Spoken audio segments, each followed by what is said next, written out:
welcome back for episode number 167 of the weekly playback. This will be the last episode of 2025, and then you guys will see me again for another episode next year. Even though I haven't been a student in a really long time, I haven't been a student since 2013, so over 10 years now, but I was a student for the vast majority of my life. But yeah, it still feels weird to me saying next year in December, because for me, in my mind, the year still runs from September or August to like May or June. And then the summer months are just the summer months. And even celebrating New Year's on New Year's Eve has never been like a huge deal for me. Like I've never really cared about it, to be honest. So it still feels weird saying next year in December, but and then it takes me a while to get used to writing the new year number. Anyway, before we get into the games that I played in the last week, and I played six of them, so I have a little story to tell about two of them. So as I mentioned in I think I mentioned this in my Essen video when I came back from Essen, I had paid for antiques from Pythagoras Games at Essen, and I was supposed to be sent Oliva as a review copy.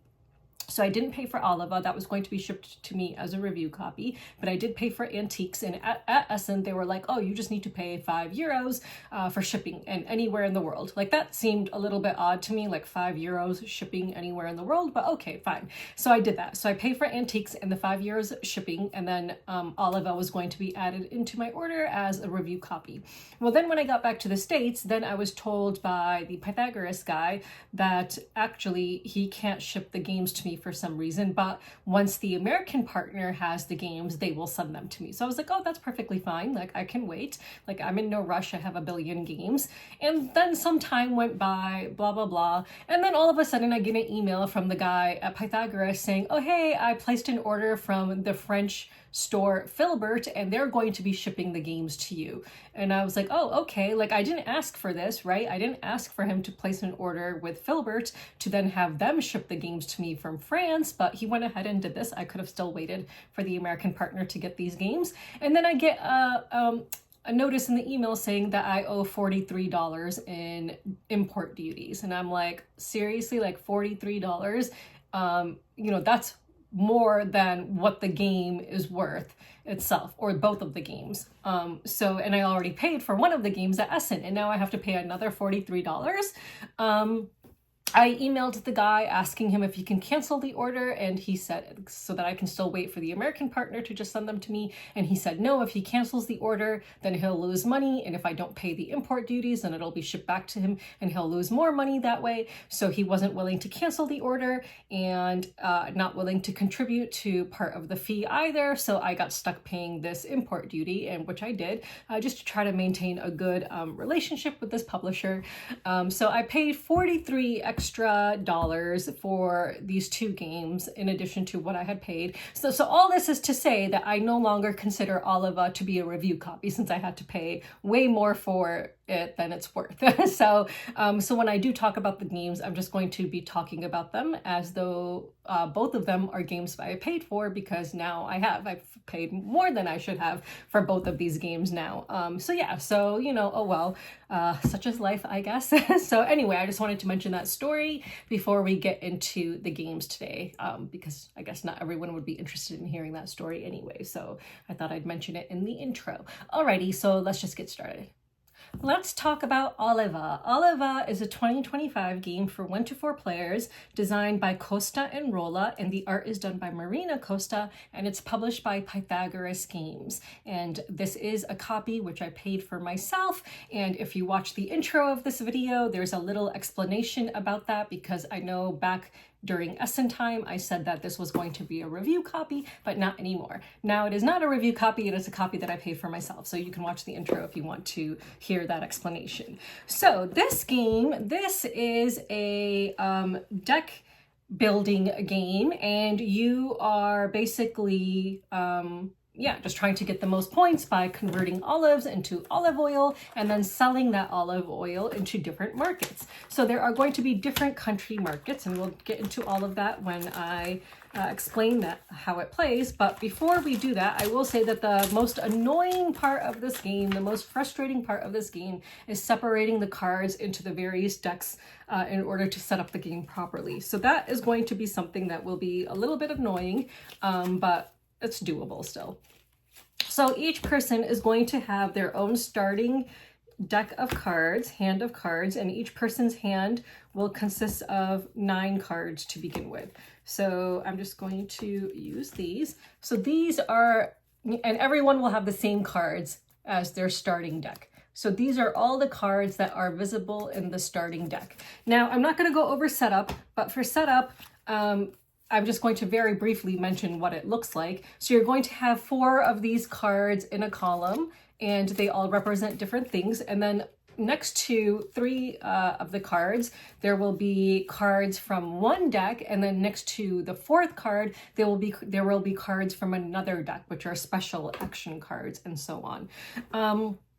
The cards that will be next to the top 3 cards will consist of different nation cards and stuff like that. So let me just show you some examples. I'm not sure if I'm actually referring to the names correctly, but let me just check. Global market cards, I think that they're called. Yeah, nation market cards and global market cards. So those are the cards that you will see next to the first 3 cards of the grid from where you can get more cards. So these are the kinds of cards you will see next to the, sorry, they're not in any like specific orientation. Some of them are upside down, and now these are upside down. I just flipped it over thinking that most of them were the other direction, but you get the idea. So here are just a bunch of cards, and I'll pull some out to show you like what they are and how they operate when we get to it. And then next to the bottom, you will have the advanced special action cards, and these are the kinds of cards you might see in the bottom row of the market grid. Okay, and you are going to have a round timer. The round timer, you will, depending on player count, you're going to shuffle these nation cards and then select the required number for the amount of people that you are playing with. So in a 3-player game, you are going to shuffle these and take 4 of these and put them in a face down deck. Okay. Now, at the beginning of round 1, you're going to reveal one of these cards, and this is going to go at the top of the market grid. And this will be important for end game scoring and points and so on. So again, in a 3-player game, you're going to have 4 rounds and 4 of these nation cards in a deck. And there's a total, I believe, of 9 of these cards, and so not all of them are going to get used. And as you can see, some countries appear more than once in here. Okay. Now, finally, I think that's what we are doing. Yep. Okay. So, I already talked about that. Alrighty, so on your turn, so firstly, what you're going to do before you begin is everyone is going to have a board that looks like this. And on the top, this is the top and this is the bottom. So before you even start playing, you are going to shuffle your 9 cards and then take 2 of them randomly and place them face up on the top of your board. Then everyone is going to take all of their cards, shuffle them again, and take 5 of them. And then what you're going to do is you're going to select 2 of them and place them face down on the bottom. So the cards that you had put on the top are face up, and now you're going to have face down cards on the bottom row. And on your turn, what you're going to do is you're going to flip over one of those cards and then look at the action on that card and do the action. Now, in this game, you will be looking at not just your cards on your board, but you'll be able to look at cards on other people's boards as well. And if they have the same symbol showing, then you can do that action more times. So for example, if this was the card I revealed on the bottom of my board and 2 other players had this, I would be able to collect not 1 olive cube, but 3 olive cubes in total. So for provision cards, you can do it as many symbols as are showing. So if there was a total of 5 of these symbols, then I would be able to collect 5 cubes, and I'm saying total, including the one I just revealed. And it could also include one that I already have on my board. So if there were a total of 5 of these showing, I would be able to get 5 olive cubes. So that's what I'm going to do on my turn as the first player. Reveal one card and do the action and look at everyone's boards and see how many times I can do that action. Then the next person is going to do the same thing. They're going to reveal one and do their action, and then the next person, and then it'll be back to me, and then I'll reveal my second card and again, see how many times I get to do that action. Then the next person would do the same thing, and then the next person would do the same thing. Now that has completed one cycle. Okay, so a cycle is when you are the first person to reveal your first card in a round. So there's rounds and there's cycles. So that has completed one cycle because I was the first person to reveal both cards in that cycle. Now we're going to hand the cycle marker, which is this. So the first player marker is this thing here, this little olive oil, and then the cycle marker is this. So when I was going first and I was the first in the cycle, this would stay with me. But now in the second cycle, I'm going to be handing this to the player who is after me. And in the second cycle of the first round, they are now going to reveal their first card on the bottom. So after each cycle, what you're going to do is you're going to take the top cards and you're going to add them to your discard, slide the bottom two cards up, and now you're going to draw 5 new cards from your deck. Again, if you don't have enough cards, you're going to take your discard, shuffle them, and then draw as many as you need to. Any cards you purchased, and I'll talk about purchasing in a minute, after I go over how the cycles and rounds works, because that's really important. So if you purchased any cards, they would have gone to your discard. Okay, so again, you'll take as many cards as you can from your draw deck, and then if you need to shuffle your discards, you will, and you'll draw up to 5, and now you're going to put 2 new cards face down on the bottom of your board. So again, the cards that were here in the previous cycle would have slid up. Now they're the face up cards here, and these would have come off and gone to your discard. So now in the second cycle of the first round, the second player is going to have this to show that they are the starting player of that cycle. So they are going to be the first ones now to reveal a card from the bottom of their board and then do the actions, and then the next person, and then the next person. And then again, they will reveal their second one, then the next person, and then the next person. And then that cycle will end. Then this will go to the third person. And I'm talking about a 3-player game here. So now again, we're going to slide up our cards, take the ones that were here, add them to discard, again, shuffle, make sure we have a hand of 5. And then from those 5, we're going to put 2 cards here. And the cards you don't put down go to your discard, by the way. So you never have cards in your hand. Any cards you don't use will always just go to your discard. So now for the third cycle, it's going to be the third player who now has this and will reveal one of their cards first.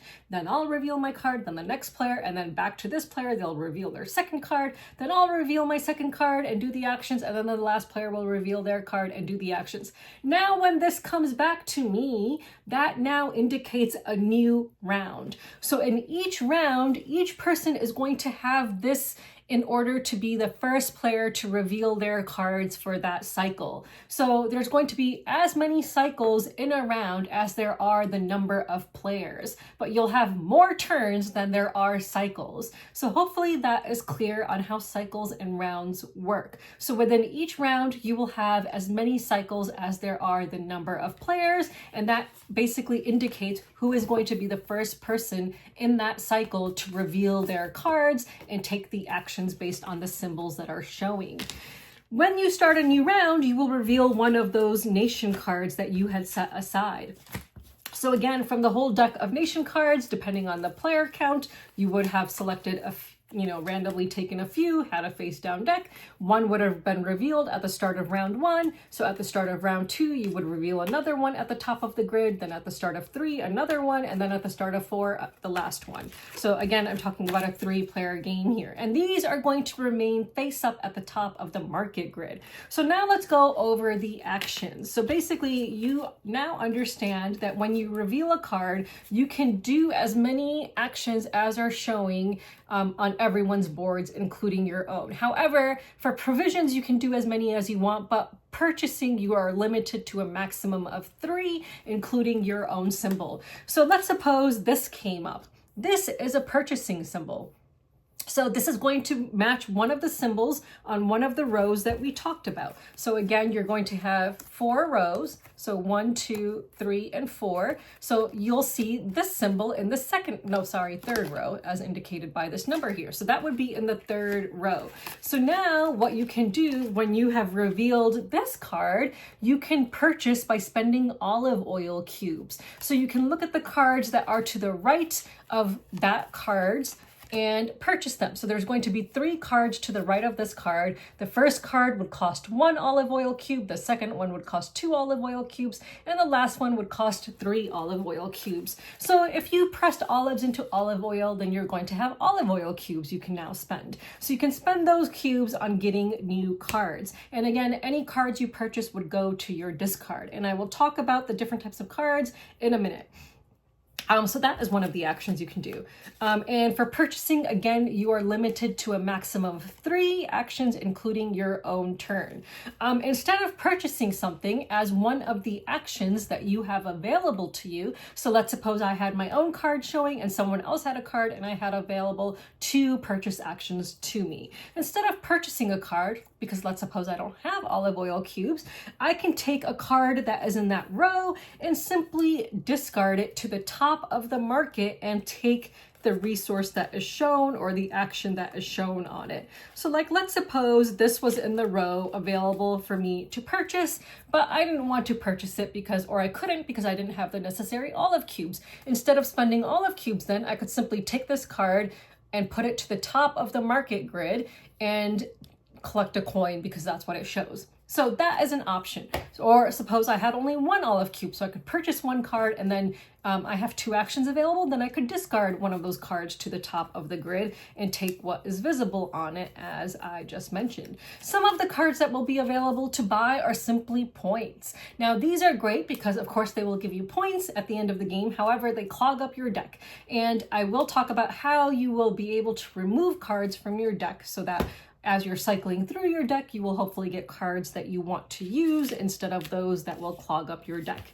Okay, so we talked about purchasing. Let me just go through some of the other actions that are available so you can see all of them. Where? Oh, here we go. Okay, so that was one of the purchasing symbols. We already talked about gaining olives. Here is one that will allow you to collect coins. Your deck will come with 2 cards that allow you to collect olive cubes.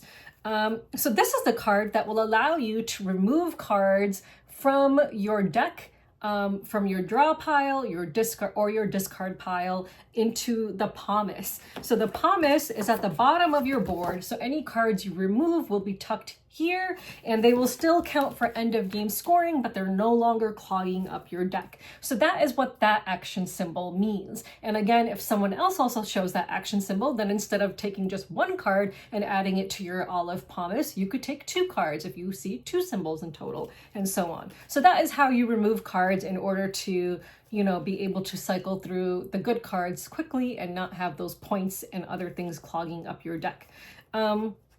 Now here is the card that will allow you to press olives into olive oil. So this is the olive press. So if you see this symbol, again, you will be able to do this action as many times as you see this symbol. However, you will be able to do it at the rate showing on your card that you revealed. So if I saw 3 of these symbols and I had 6 olive cubes, I could turn all 6 olive cubes into 3 olive oil cubes because there are a total of 3 of these symbols. Now you might be able to purchase an advanced action card, which is going to be at the very bottom of the market grid. And those might give you, more return for your cubes. So for example, I will show you one, if I can find one.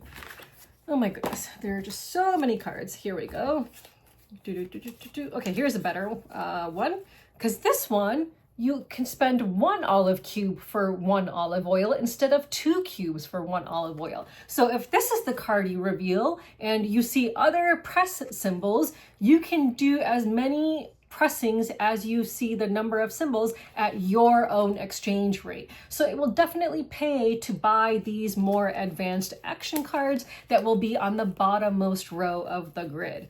And some of them will show things like this. So when you reveal it, you can look at either this symbol or this symbol. However, the symbol has to match exactly for the one you're choosing. So if I revealed this card and I decided I want to use this symbol in order to collect a coin, then this is the symbol I have to look at. I can't look at grapes that are showing on people's boards. So some of them will show something like that. If you ever are filling the markets, the bottommost row, and a scoring card comes up, you are going to simply move the scoring card to the bottom of the market. Okay, so here is an example of a scoring card. This means it is 1 point per coin you have left over at the end of the game. Now, instead of paying for these cards at the bottommost row with cubes, you're paying coins for them, unless it's a scoring card. If it's a scoring card that got moved to the very bottom of the market, you're going to pay what's indicated on the card in order to add that to your discard. So scoring cards, you will always pay what's indicated on the card itself, and you're not going to look at the card, this one, in order to see what you pay, because this is the card that would be at the beginning of row 4, where you can purchase special action cards. So as you can see, the special action cards, the first one in that row would cost 1 coin, the second one 2 coins, the third one 3 coins. However, scoring cards would be pushed down, and for those you will spend whatever is indicated on the card itself. So again, you have three rows with the global and nation market cards, and then the 4th row contains special action cards, or below it, the scoring cards that you can purchase. So I'll just quickly show you this again. So again, the first row, this is the symbol. And if you have this symbol, then you would purchase from this row, spending olive oil cubes. The second row, if this is the symbol you have showing on the card you revealed, then you can purchase cards from this row, or again, discard them to the top of the board, to the top of the market, and you would spend olive oil cubes. The third row, it's this symbol, and again, you're spending olive oil cubes. And then the 4th row, it's this symbol, but you're spending coins, and unless you're purchasing a special scoring card, which is below the row, and in that case, you're paying what's indicated on the card, okay? So you're adding these cards, which are more powerful, to your discard, and so that when, you know, the next cycle comes up and you have to push up your cards, and now you have, you know, you're going to be drawing 5 new cards from your deck and then placing 2 face down on the bottom of your board. So obviously this is kind of like an engine building game where you want to get better and better cards so that you can perform better and better actions. Now, the kinds of cards that you might want to buy. So let's take a look at those. So again, the top 3 are going to contain nation and global market cards, national market and global market cards. So you might be able to purchase a straight up points, but again, you'll want to promise that so it's not clogging up your deck. If you ever see something like this, when you see this flag, then you would be able to collect a cube. So if you play this card, it has to be the exact matching flag. Now, why would you want a card that has a specific country flag on it when, you know, there might not be that many other players with that flag, with this symbol showing? So if you reveal this, you might only get to collect 1 cube. So why would you want this? This is important for end game scoring. So remember how I talked about at the beginning of each round, you're going to reveal one of the cards that you had set aside, and that's going to go at the top of the market. So by the end of the game, you are going to have, in a 3-player game, 4 different cards up there. And, you know, 2 of them, like in this case, might belong to the same country. Or in this case, here we have 2 Greece and 2, I think that's Morocco, 2 Morocco, right? So suppose these were the 4 cards, and now we're 3-player game. We have 2 Greece and 2 Morocco flags now. So at the end of the game, when you go to scoring, you are going to be looking at the different flags you have acquired throughout the game, and you're going to look at how many matching flags are on top of the board. And this would include cards that people simply discarded up there instead of purchasing to get the thing that was listed on the card. So remember, instead of buying a card, because let's suppose I didn't have olive oil cubes, I could take a card from a row and add it to the top of the market grid, like on the very top above all the rows, and I would get to just take what is listed on that card. These flags themselves are going to be adding to the value of the country flags that are on them. So even though that there was no Italy in these 4 cards, if someone had moved this to the top in order to be able to collect a cube, now Italy flags are worth 1 point each. If someone did that again, and there's another Italy flag, now they're worth 2 points each. So you are going to be looking at all the flags of the different countries at the top of the market and see how much the flags are worth that you have acquired throughout the game, okay? So we talked about the cycles and we talked about the rounds, and basically, you know, it's an engine building game. You're trying to improve your actions. You're trying to collect different sets of cards. You might be going for set collection if you happen to get a scoring card that scores for certain sets. So I can show you an example of what that would look like.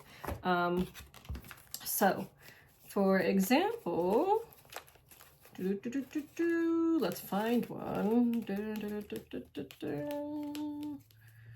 Oh my God, here's one. Okay, so some cards will have this symbol on them. At the end of the game, if you had purchased this from the bottommost of the market for 2 coins, because it's a scoring card, at the end of the game, you will get 2 points for every card depicting this symbol. So some cards that appear will have that symbol. So in that case, you're going for set collection points, right? You might have bought this card. This means for every card you have depicting a country flag on it, you would get 1 point. So, you know, you're trying to purchase different cards based on, you know, what you're going for, how you want to try to get the most points. So now let's talk about end game scoring, because that's obviously what you're, you know, trying to do, is trying to get the most points and win. All right, so final scoring. So you're going to add up all your remaining sources, which includes coins, olive cubes, and olive oil cubes, and cards dismissed as olive pomace. Oh, that I did not know. I did not do that. So I probably should have had some more points because I did dismiss a couple cards as pomace.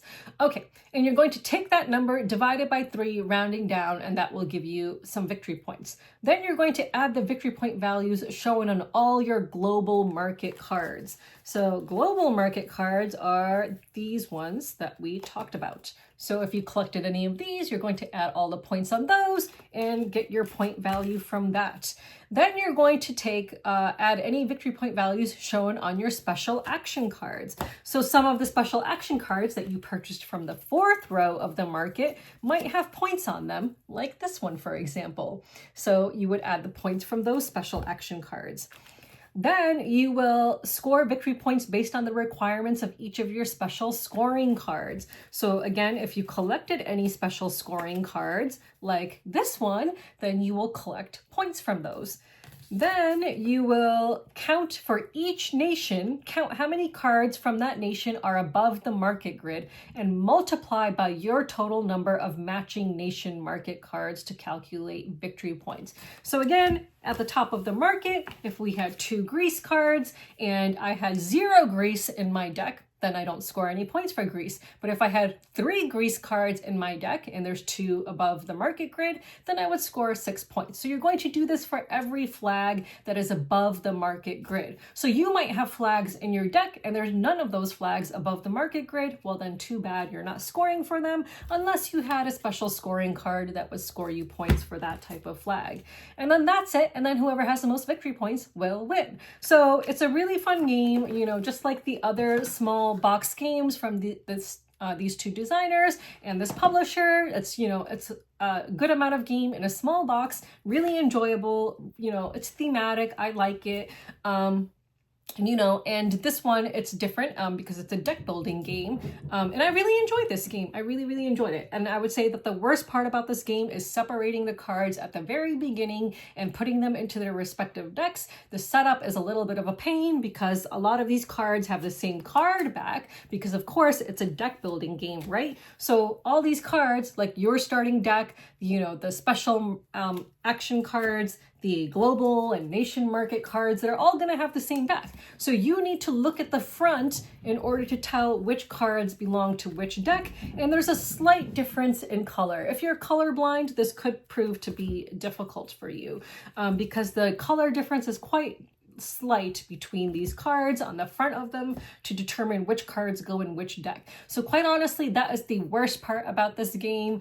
You know, it might have been helpful if they had a certain symbol on each card in the corner to show which deck it belongs to. But of course, you know, I can understand that, you know, that might just, yes, what is it, Zaytoon? Oh, that's funny because my cat's name is Zaytoon, which means olive in Arabic, and he's just meowing right now, and we're talking about a game that is about pressing olives into olive oil. Zaytooni. So yeah, so that is the worst part about this game. So, you know, if you can deal with that, then it's a really enjoyable game, and I would highly recommend it. So yeah, I think it's another winner from Rolla and Costa and Pythagoras. And again, this was not a review copy. This is a copy that I purchased on my own. But if that sounds like something you're interested in, then you should check it out. So yeah, so let's move on, because Zaytooni is meowing a lot and I need to see what he's meowing about. Okay, bye. Let's talk about Antiques. This is a 2025 game for 1 to 4 players designed by Fabio Lima, and the art is done by Pedro Alberto, and it's published by Pythagoras Games. And this is not a review copy, this is a copy that I purchased. So this is a Moncala style auction bidding game and set collection game. So basically you are the curator of a museum and you want to collect the best, you know, pieces to create special temporary exhibitions that will then be exhibited in various museums.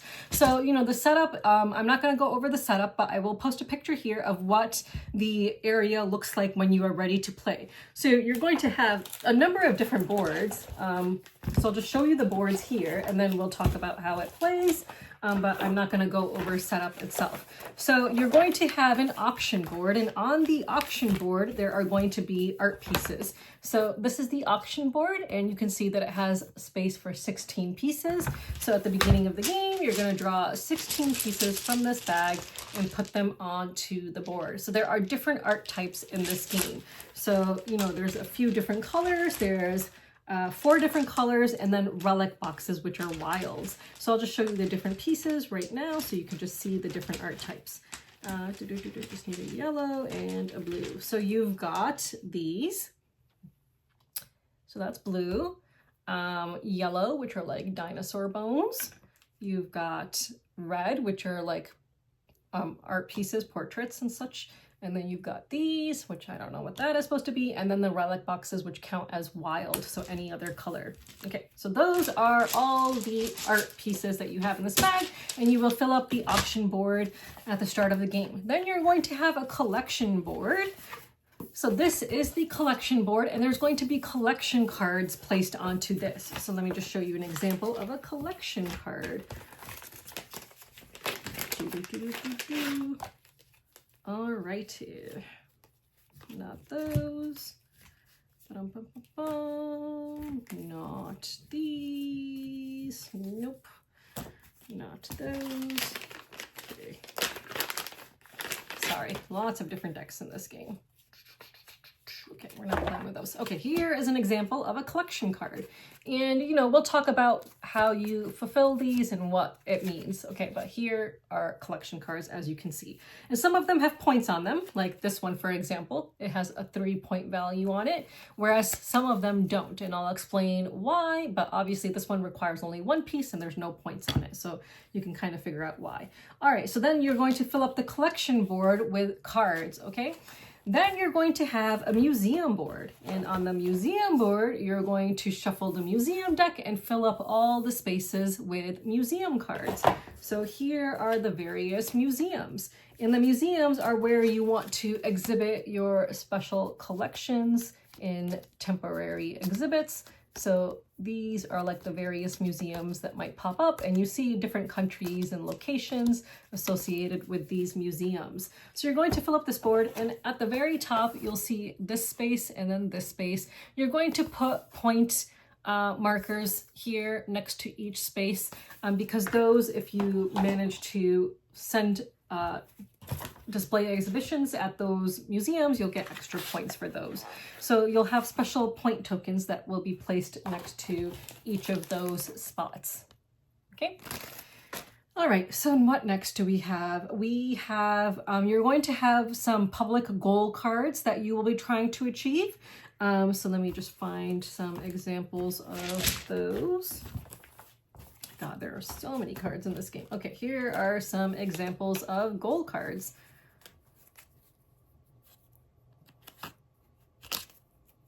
So, you know, like some of these, like for each Greece flag you have, it would be worth that many points. For each Spain flag you have, it would be worth that many points, and so on. So just different kinds of gold cards. So 3 of these will be face up for everyone to try to achieve, and then you will have your own personal gold card, and you can collect more throughout the game. Okay, now let me show you your player board, because that is quite frankly the most important part.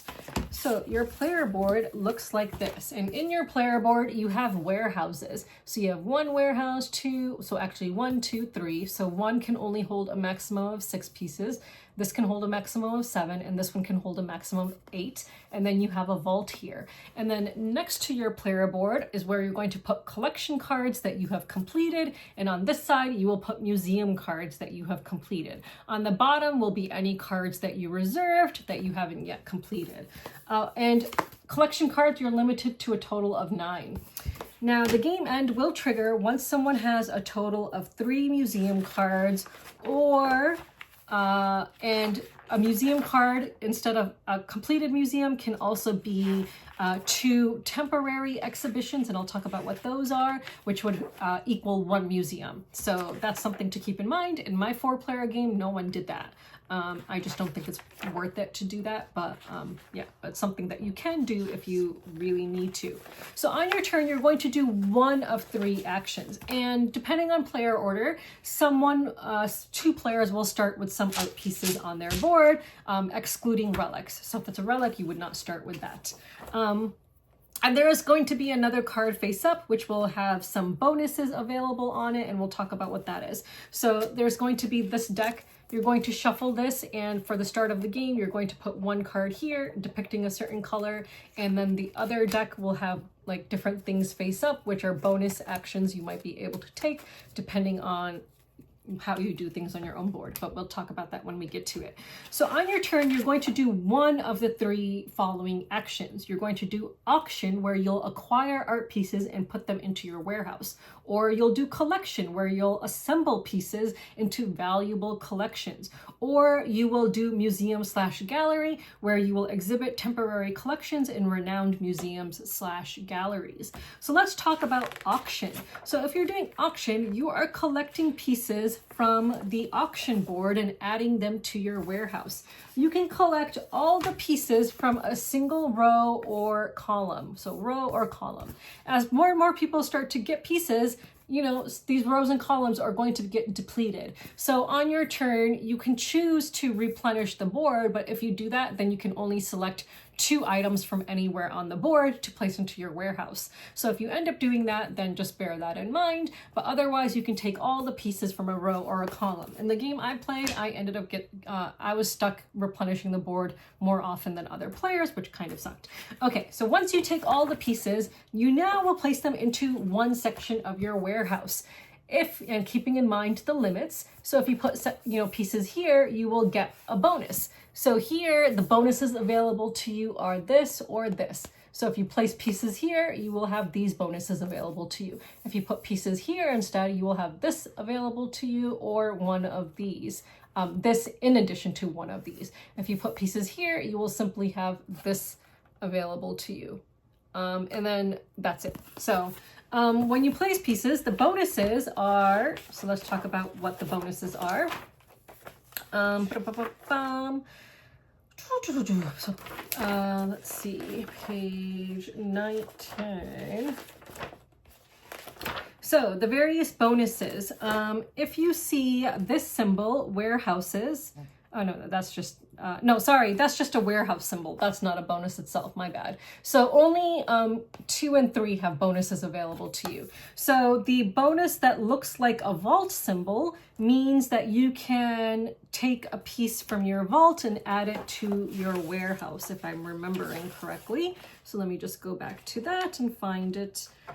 This rule book, it's the way it's organized, I would say it's not the best. It can be a little bit confusing, but let me find it. Yes, okay, so if you put pieces into Warehouse 2, the bonus that you can do is to either retrieve one stored art piece from your vault and put it into any of your warehouses. When you place pieces into your warehouses using a bonus, you do not reactivate a bonus. So now by adding another piece, I'm not going to trigger another bonus. It doesn't work that way. The other bonus that's available is this symbol here. So this beige one, that means that you can acquire one additional art piece. So now when you do that, you're going to look at the face-up card of which piece is here. And if there are any of those in discard, you would take a piece matching this color from discard. If it's not there, then you would look in the bag and get this color. So there's always going to be a color face-up beneath the auction board, and that's the color that you would get to take if you activate that bonus. If you placed art pieces into Warehouse 3, you would activate this bonus. That means select one auction bonus. So as I mentioned, there's always going to be one face-up card with certain different bonuses on them. So depending on which card is face up at the time, you would get to select one of those and do one of those bonus actions. And for those, you would turn to page 19 and you would see what kinds of bonuses are available. A lot of these will make sense towards the end of this segment once you understand more of how the game plays. But one of them might allow you to draw 2 private goals and then keep one, discarding the other. One of them will allow you to take any art piece from the auction board except relic boxes and store it in one of your warehouses. One of them will allow you to draw 3 art pieces from the bag, place one into a warehouse, one to the auction board, and discard the third.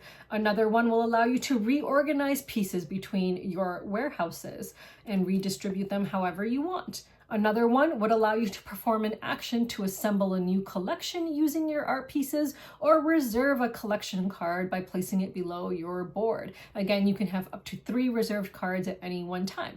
And then the last auction bonus that is available is museums. You can either perform an action to exhibit a new temporary collection or reserve a museum card by placing it below your board. So those are the kinds of bonuses that will appear on this card. And again, these cards will be cycling through. Anytime someone does a bonus, you're going to flip this over and reveal a new card, and then that card, the back side of it, will reveal the new color that is available if you end up being able to collect a new piece. So the backs of these show different colors, and these will show you the different auction bonuses that are available if you have the ability to do one of those.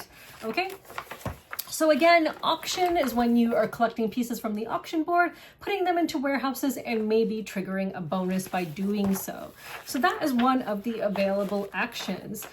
The other available action you can do on your turn is collection. So now collection, how this works is you're going to be moving pieces from your vault, one vault, and dropping them off Mancala style into other vaults and then next to your board. So let's suppose I had pieces here. I would pick up all the pieces, drop 1 and 2, 1 and 1, and the rest would go to the side of my board. Now with those pieces, I want to be able to fill collection cards, which are these from the collection board.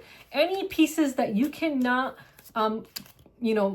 fill collection cards with would end up going to your vault, which you do not want to happen because vault pieces are worth -2 at the end of the game. So if you have pieces in your vault and you weren't able to move them from your vault to your warehouse by the end of the game, those will be worth -2. So now I can look at the collection board after distributing my pieces Mancala style and see if there are any collection cards on the collection board that I can fill, and I can take as many as I want to fill them. Now just keep in mind that filled collection cards to the side of your board, you can have a maximum of 9. So I will take the pieces that I have and fill these and then add the completed cards to the side of my board and actually take the pieces themselves and add them to discard. So now you just have the cards to the side of your board indicating that you filled these collections, and they will be now available to exhibit in various museums. So that is the collection action. And then the last available action is museum or gallery.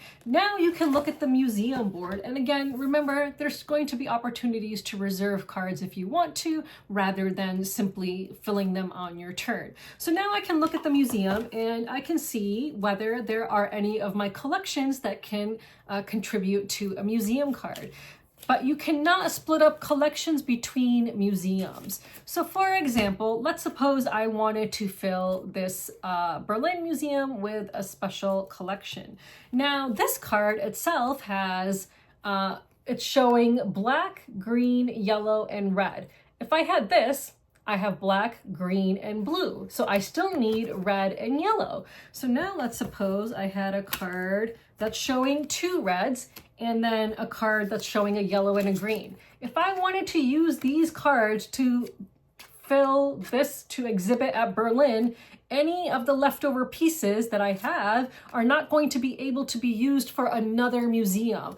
Every single piece on a card can only go towards one museum. So that's something to keep in mind, and you can exhibit at as many museums as you're able to using all of your collection cards, but they cannot be split up between museums. So during the exhibition action, you're basically going to look at the museum board, take what you are able to fill, and then take the collection cards and they get discarded. Now you might be wondering, what about the points on them? We'll talk about that when it comes to scoring, okay? So the cards that you use to fill museums will be discarded, your collection cards. And then the museum that you exhibited in will go to the left of your board face up.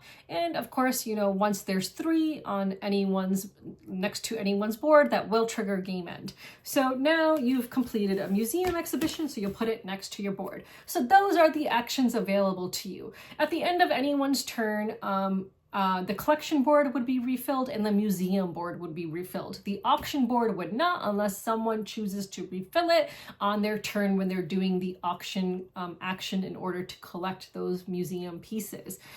If you fill a museum from the top 2 sections, again, you would get the bonus points that are next to them. So if I filled this museum, they're the most desirable museum, so I'm going to get the bonus points that of the token that is next to it and add it to my board, so that indicates that I have those points available.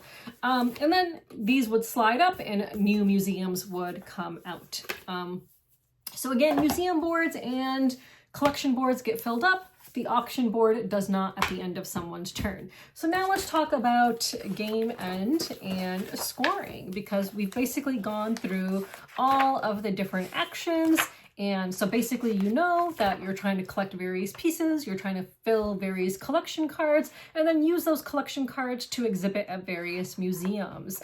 And you're doing this while keeping in mind your personal goal and the public goals that you are trying to achieve. Now, final scoring, what you're going to do is you're going to add up the victory point values from all temporary exhibitions to the left of your individual board. And this will include victory points from both museums and galleries. So you're going to get all the points from those. You'll get the victory points from any museum bonus tokens, which we talked about if you displayed in the most popular museums that were at the top of the museum board. And then if you have any collections that you did not get to use in the game that are to the right of your board that have victory points on them, now you can get the victory points from those. But again, if you did send those collections to a museum, they would have been discarded, so you don't have those points. So if you have any collections left over to the right of your board, those are now available as points to you. Then you're going to subtract 2 victory points from each art piece in your vault. And art pieces in your warehouses don't score any points. You'll score victory points based on the requirements of each of the public goal cards. For majority requirements, like, you have the most of something, all tied players score in case of a tie. And then you'll score for private goal cards. And if there's a tie for a majority private goal card, only the person who is holding that card would score in case of a tie. And then whoever has the most points will win. So that is antiques. So the Moncala element only comes into play when you're moving pieces in order to add them to the side of your board so that you can then put them and meet collection cards, fulfill collection cards. So that is where the Moncala element comes in. So it is a small part of this game, but a part of the game nonetheless. So if you enjoy the Moncala style, it adds just a little bit of a puzzle to this whole game that makes it a little bit more interesting. Because obviously when you're putting down pieces here, you want to try to trigger the bonuses in warehouses 2 and 3, which is why you would be incentivized to add pieces there. But then when you're moving those pieces to try to fill collections, obviously you're going to have to drop one off here and then drop one off here, and then you'll have pieces you can use. So, though you're incentivized for the bonuses, you're going to end up having to put pieces in other warehouses. And again, you have to bear in mind how many pieces each warehouse can hold. These boards do come with also individual player powers. And I just realized I was showing the one with the variable player power, that side. So each board is double-sided. So if you want to add a little bit more variability to the game, each player can have their own variable player power when playing.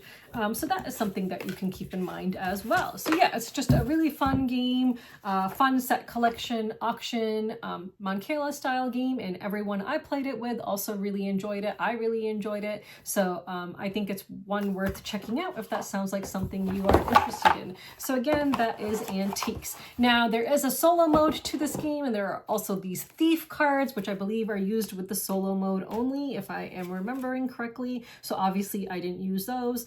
But yeah, so you can just, play solo too if you want to. So that is Antiques from Pythagoras. And again, this is a copy that I purchased on my own. So let's move on. Let's talk about Countryside. This is a 2025 game for 1 to 4 players designed by Peter Prinz. The art is done by Alize Favier, and it's published by Nanox Games. And this is a copy which I purchased at Essen with a slight discount for being a content creator. Now this is a worker placement game, and it's an interesting worker placement game because the resources you have on your board are limited to just you. So everyone is going to start with 1 coin and 14 baskets on their board. So you'll see here is storage on your personal board. So you'll put 1 coin here and 14 baskets. And the coins and baskets are double-sided. So on one side you will see a coin, and on the other side you will see a basket. So you are limited to your 15 pieces that you will be using throughout the entire game. So like, let's suppose you had 1 coin and 14 baskets, but you needed another coin, then you would have to convert one of your baskets into a coin by flipping it over and then adding it to your coin section. There is not a general supply that you can take from. So each person is going to have 15 of those pieces in total. You're going to have 4 workers, which will start up here. And then there's going to be some tokens covering certain parts of your board. And I'll just show a picture of where those tokens go. And you're going to be removing those tokens as you start fulfilling various contracts, filling various cards. So this is a contract fulfillment, hand management kind of game and worker placement. So you're going to assemble the board. So you'll have a score tracker, and then you'll assemble these based on which game you want to play. So there could be variability depending on which side of the board you use and how these are set up. But these are basically going to be public contracts that people are trying to fill, and you'll have your own private ones that you're going to have in front of you as well. So there are different area cards. So let me just bring out the cards because those are important. So you're going to see this deck of cards, and they might all look similar to you, but they're not in fact similar, because you'll see that the symbol varies between some of these cards. So you're going to separate them into 5 different decks based on the symbol on the backs of the cards. On the other side, you're going to see the different types of areas that are available in this game. And all the areas, they will have the same image, but different things on the bottom of them because you are filling like different contracts and stuff throughout the game. So we have, let me show you the different areas.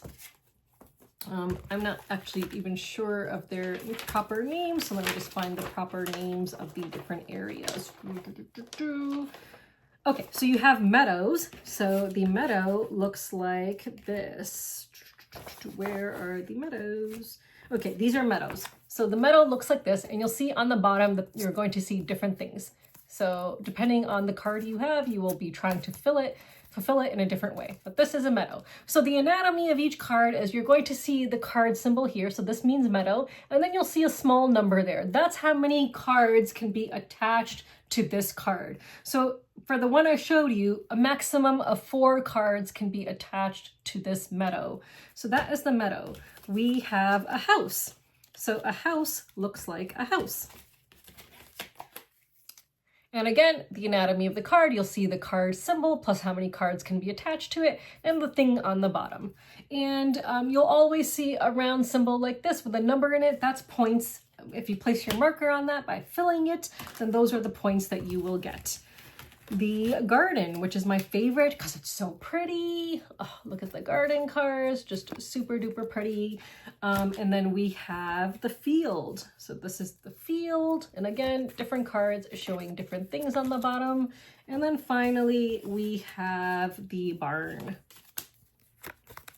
So these are the 5 different areas that are available to you. And depending on your player number, when you're playing this game, you will start with a certain number of areas in front of you. Actually, I think everyone starts with 3 areas in front of them. The different number of things that you start with is cards in hand, I believe. So I believe everyone will start with 3 areas in front of them, if I remember correctly.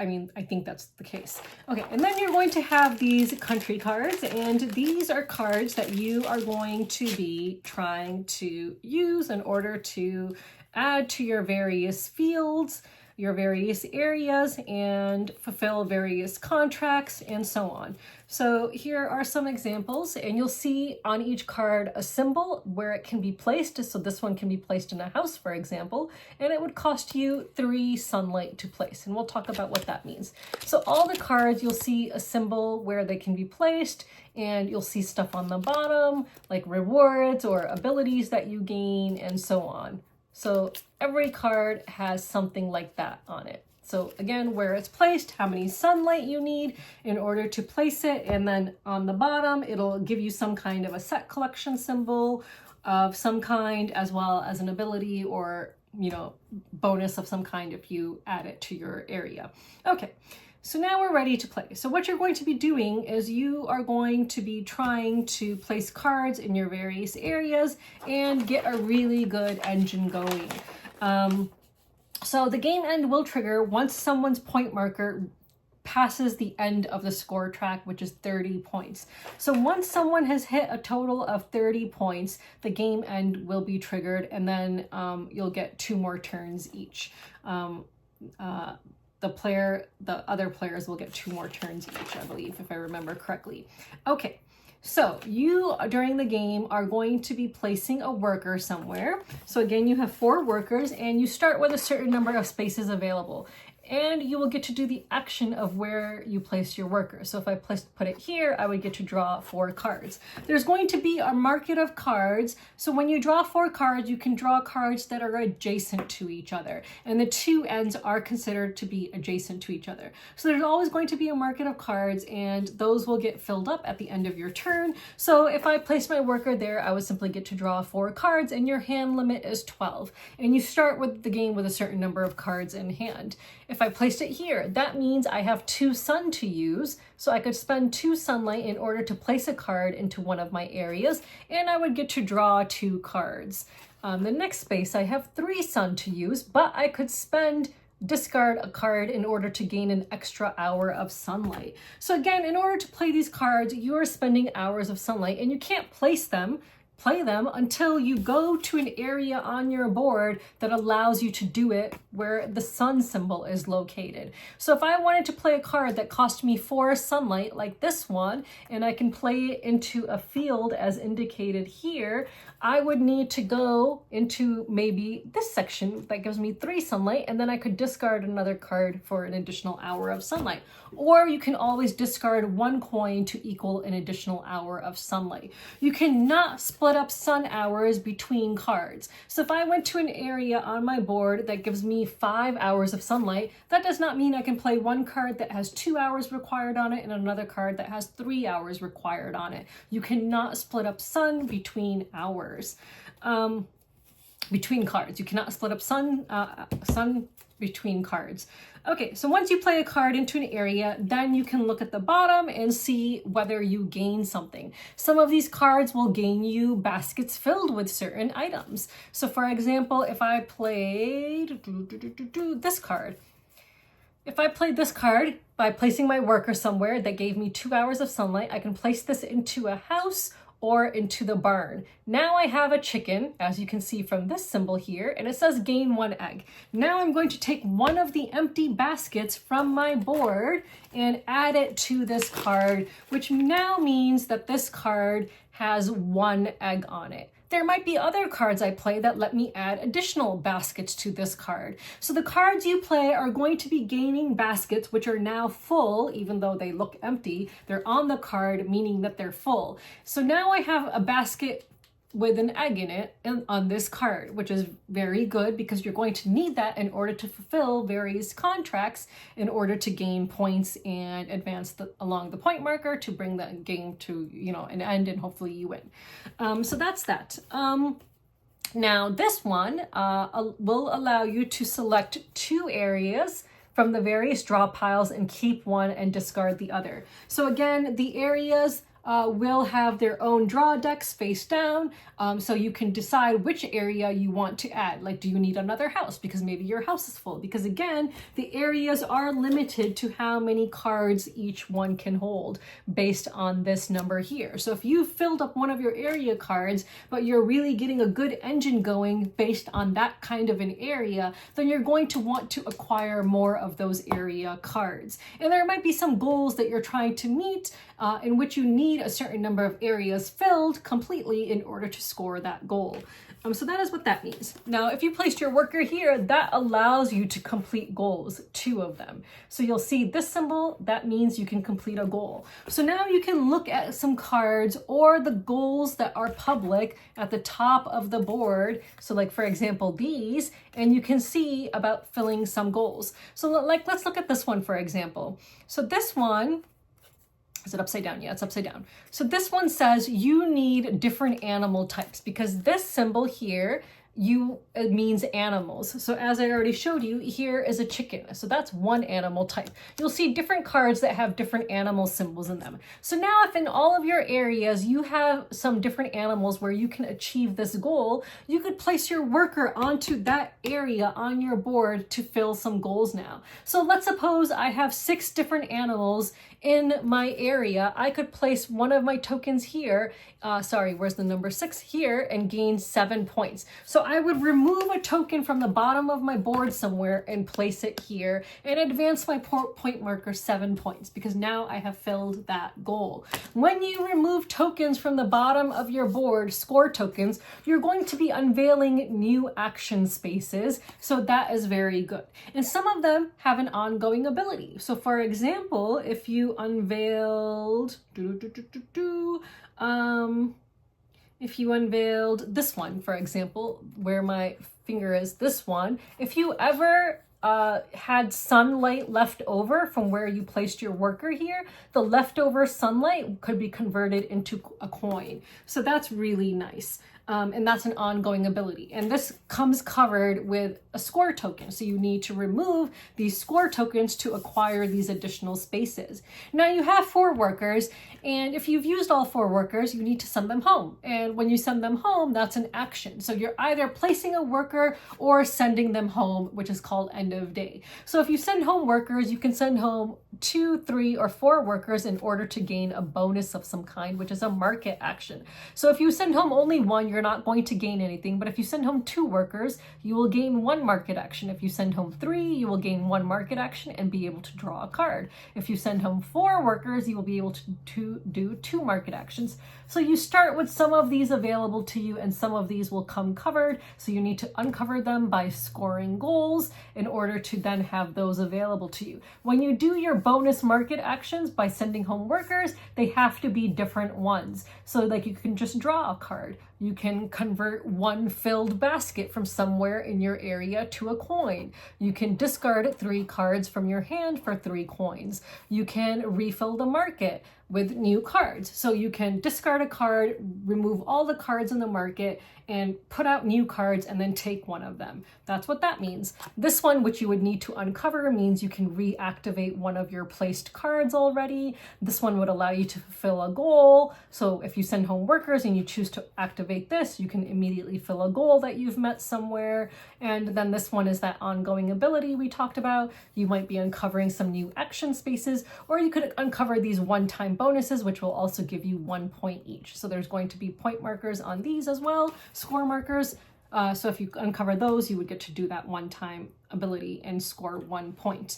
So that is essentially how the game works. So you're using a worker to determine which action you take, and then do that action. You're trying to place down cards into your fields, get a really good engine going, and then use the cards and the filled baskets you have in order to complete goals. And you can only complete goals by placing a worker here in order to then remove those goal tokens from your board and place them onto the goals you've completed. Now, some of the cards will have goals for you to complete. So for example, some of these areas might even have goals. So for example, all of them actually, I think every area has a goal that you can achieve. So you don't always necessarily need to look at to the top of the board. You'll also have cards in your own personal area that will have goals. So for example, for me to achieve this goal, I need 3 baskets filled with cherries. If I have 3 baskets filled with cherries somewhere in my area, I can then take the action to fill a goal, remove one of those tokens, place it here, and score the points. And then the baskets would get emptied. So I'd remove the baskets from my cards and then place them back into the empty basket area. So again, remember, you're limited to a total of 15 coins/baskets, because it can either be a coin or it can be a basket. So if you're out of that, you're out of luck, and you're going to have to, turn in filled baskets in order to get empty baskets if you need that. So like at one point in our game, the player next to me, he had so many filled baskets in his play area that, he couldn't collect, coins unless he, got rid of a filled basket, and he had no more empty baskets. So at that point, he really needed to fill some goals in order to get points and get those empty baskets back on his board so that he'd also have coins available to him. But that is essentially the game. It's a really good engine building game, and it's a really interesting worker placement game because the worker spots are on your own player board, which is really cool. It's a very contained system, but there's also player interaction because the cards that you see, like, limited player interaction, but there's a limited number of certain types of cards. And if you are trying to grow cherries, for example, and someone has a cherry, there's a cherry card in the market, but someone else takes it, now you're going to have to wait until another cherry card comes up, And there's a limited number of cards of each type, and you will see that written on the card itself. So the cards on themselves will indicate how many there are of that type. So that can kind of give you an idea of, how likely you are to see something. Because the goals you're trying to fill, you're trying to match them up with your engine. Like I had a lot of animals, so I was trying to fill the animal goals. Some people were, making a lot of berries and apples, so they were able to do that. Some people were maybe generating a lot of milk or cheese, and they were able to fill goals related to that, So there's all different kinds of goals that you will see, and you're working in your own enclosed system trying to fill these goals. But for the goals that are on the public board, you want to be the first one to fill them so that you can get the most points. Now, again, the game end is triggered once someone reaches the end of the score track, and then I believe everyone else gets 2 more turns, and then whoever has the most points will win. It was a very close game when we played, close for 2 of the players. So they actually tied. So the 2 players I played with tied, and then the winner is the person who has like the most something. I don't remember exactly what they have the most of, but it was something.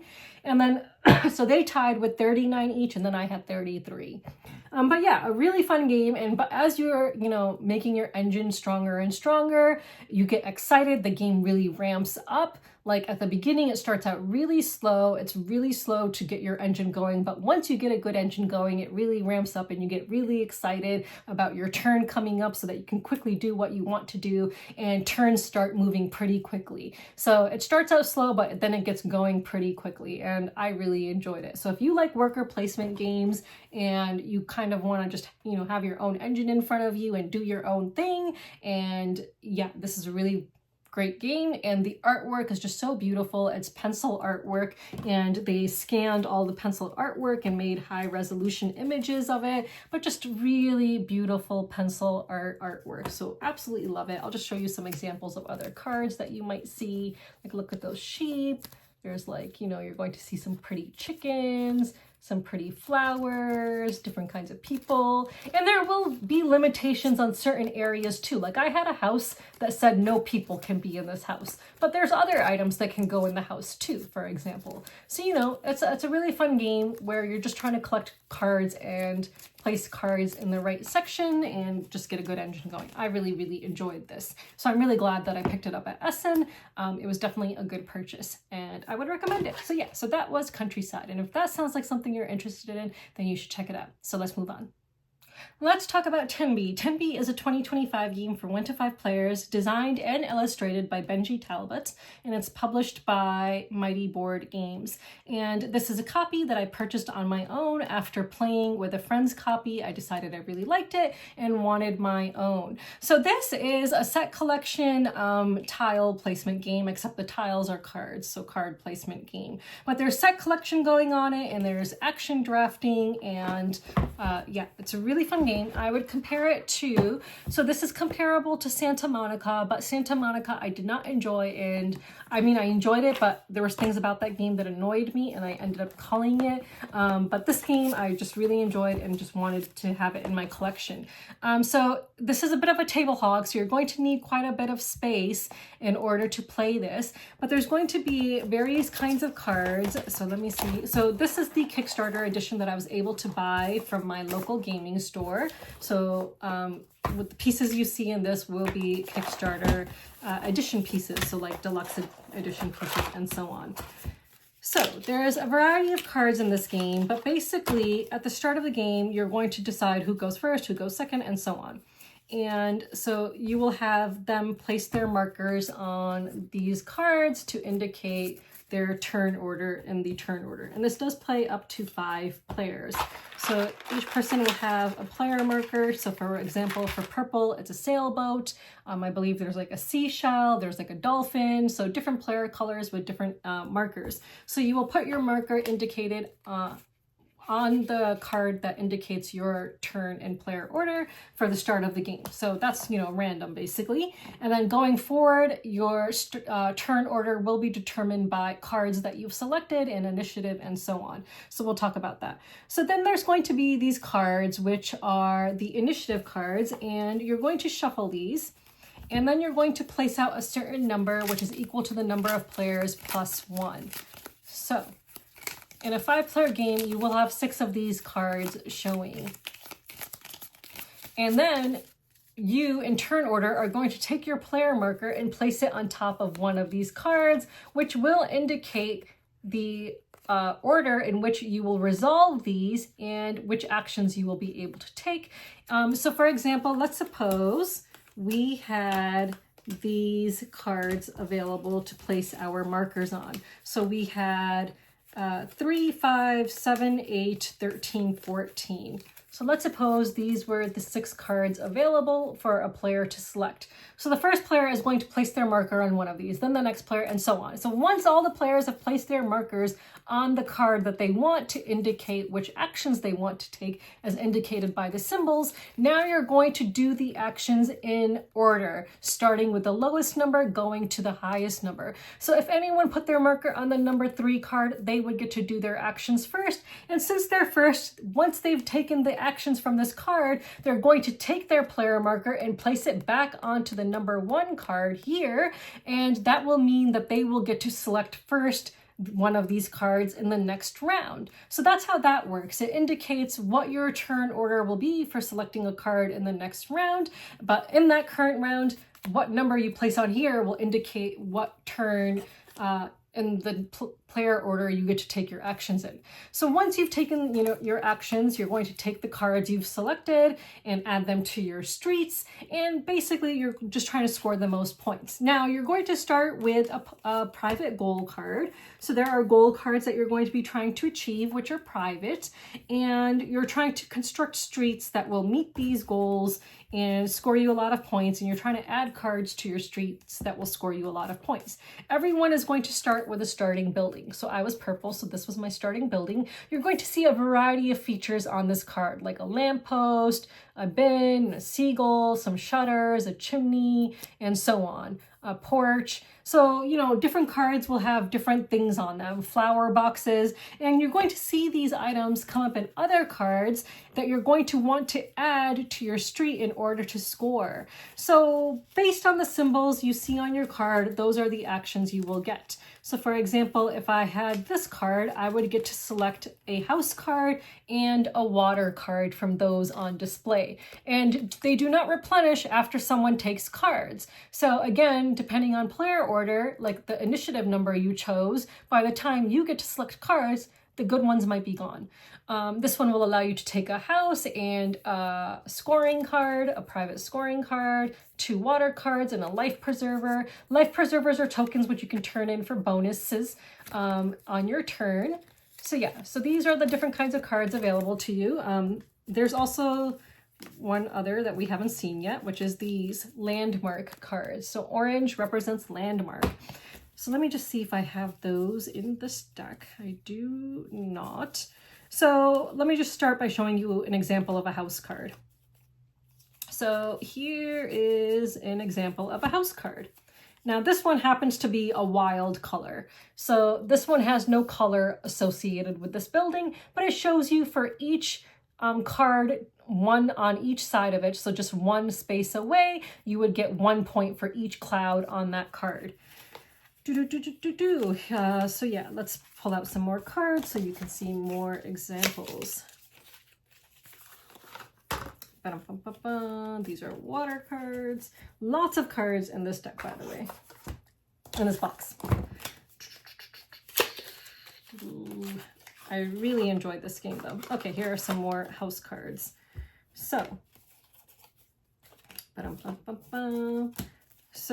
here's an example. So now this one would be 2 cards away. So this one says for the 2 cards on this side, as indicated by the arrows, for every bench there is on those 2 cards, you would gain 3 points, and then on this side as well. Now some of these cards you'll see steps going down in water. You can only connect buildings to like buildings or areas that will connect. So for example, I could not put this house on this side of the card because that is not a proper connection. So you have to be mindful of looking at these to see whether or not they can connect. And same with the water cards, because there's going to be water cards as well. A street can be as long as you want it to be.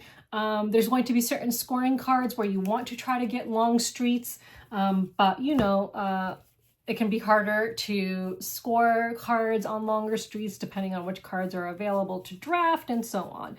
But let me just show you some examples of water cards. So here's an example of a water card, which, as you can see, on this side has gray and blue, but on this side just blue. So I could not do that, for example. That doesn't work. But this can connect over here. That is a match. So that works. So you're always mindful of making sure that the connections match. Now, anytime you see this symbol on a card, that means it ends on that side. So if you've completed a street that has that symbol on one side and that symbol on another side, that street is complete and you can no longer add cards to that street.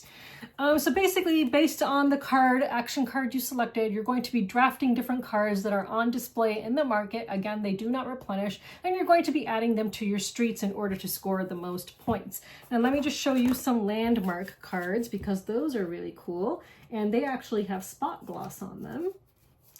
So the landmark cards, you can only have one per street, but the scoring condition applies to the entire street. So instead of just like, for example, 1 or 2 cards to the side, every card on this street that has a porch, each porch will score me 3 points. So you definitely want to add a landmark card to your streets because these will get you mega points. And again, that is the orange symbol. So based on the action card you selected, you will be able to take those cards and add them to your streets. And again, you can always start new streets if you need to. There is no limit to the number of streets you can have, and there is no limit to the number of cards you can have in a street. Now let me just show you some examples of scoring cards.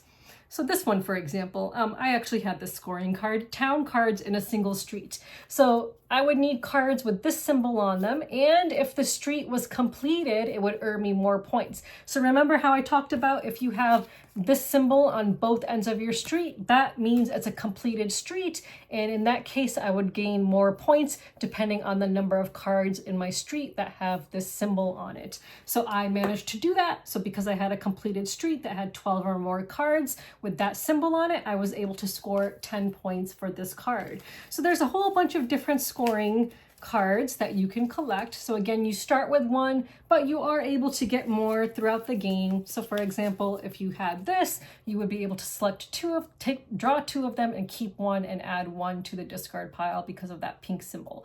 However, these blue ones mean you can get a blue card for each of those symbols from the display. There are some kind of generic water cards and generic town cards that you can select if you really are desperate and nothing that is available is working. Then you can select one of the generic cards that will is reversible and can really just fit anywhere. So there are those cards available as well, and I just cannot find an example right now, but they exist. Oh, here's an example. So here's an example of a generic water card that you could select if you had a water symbol and none of the cards that are showing were working for you. And those are reversible. And there's also generic house cards that you can do that with as well.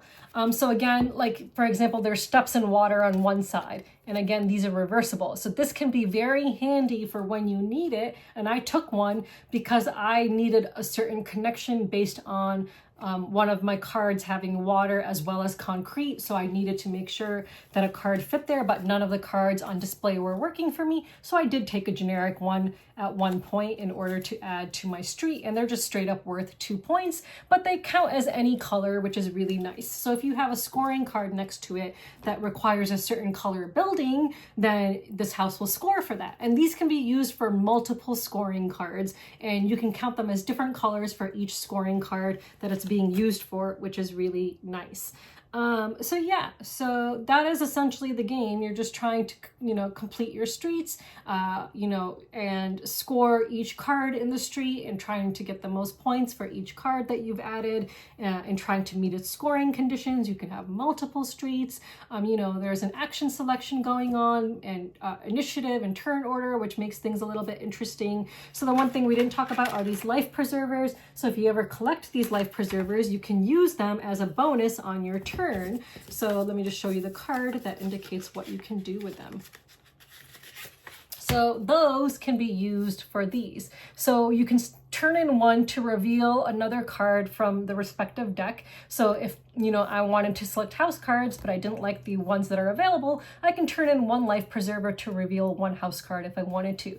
I can turn in 2 to take a house card, or switch the position of some cards. I can turn in 3 for a water card. I can turn in 4 for a landmark card or for a scoring card. So that's how those life preservers work. So if you had any of those, you can turn them in. And this game plays over 10 rounds. After the 9th round, you will get a bonus card to add to one of your streets. And then at the end of the 10th round, you will score. It is a very long game, especially if you are playing at 5 players. I played a 5-player game of this. It was quite long. And there is going to be analysis paralysis as people are trying to decide which cards to select and add to their streets. And it's not like you can really pick which card you want unless you're the first in initiative for that round. because someone might take the card you want, and then you're going to be stuck reevaluating anyway. So yeah, so it can be quite long. Maybe it should be a little bit shorter than 10 rounds, especially if you're playing at 5 players. But I really enjoy this. I really enjoy this game. I enjoyed it more than Santa Monica, which I did end up culling from my collection, but it is similar to that kind of a game. So if you enjoy a game like that, then I think you would definitely enjoy Tenby. So yeah, so this is a game that I did want a review copy of, but unfortunately I was not able to get a review copy of this at Essen. And then my friend, when we played with his copy, I really liked it, and I saw that there was one left in the game store, so I decided to buy it just because I really wanted it. So yeah, so that is Tenby. So if that sounds like something you're interested in, then you should check it out. And it does have a solo mode. I haven't played with the solo mode yet, but I am planning on it at some point in time. So let's move on. Let's talk about The Last Droids. This is a 2025 game for 1 to 4 players, designed by Fabienne Griddle, and the art is done by Anne Heidzek, and it's published by Blue Cocker Games. And this is a copy that I purchased from Essen at full price. Now this is a set collection game, and it's an I Cut You Choose game. And you're trying to get a little bit of an engine going in this game. So basically, each person is going to have one of these boards. And on this board, you're going to be storing different components, which you can see at the top here. So one of them will have like bolts, one of them will have like oil, one of them will have a chipboard, and one of them will have batteries that you can store. And you can only store 3 in each column, but you can add additional storage units to your boards in order to store more if you want to. So you are trying to assemble various robots and disassemble robots and so on. So each person is going to start with a robot card of some kind, I believe, if I remember correctly. But let me just show you the various kinds of robots. So on your turn, you're going to basically be doing one thing. You're going to be either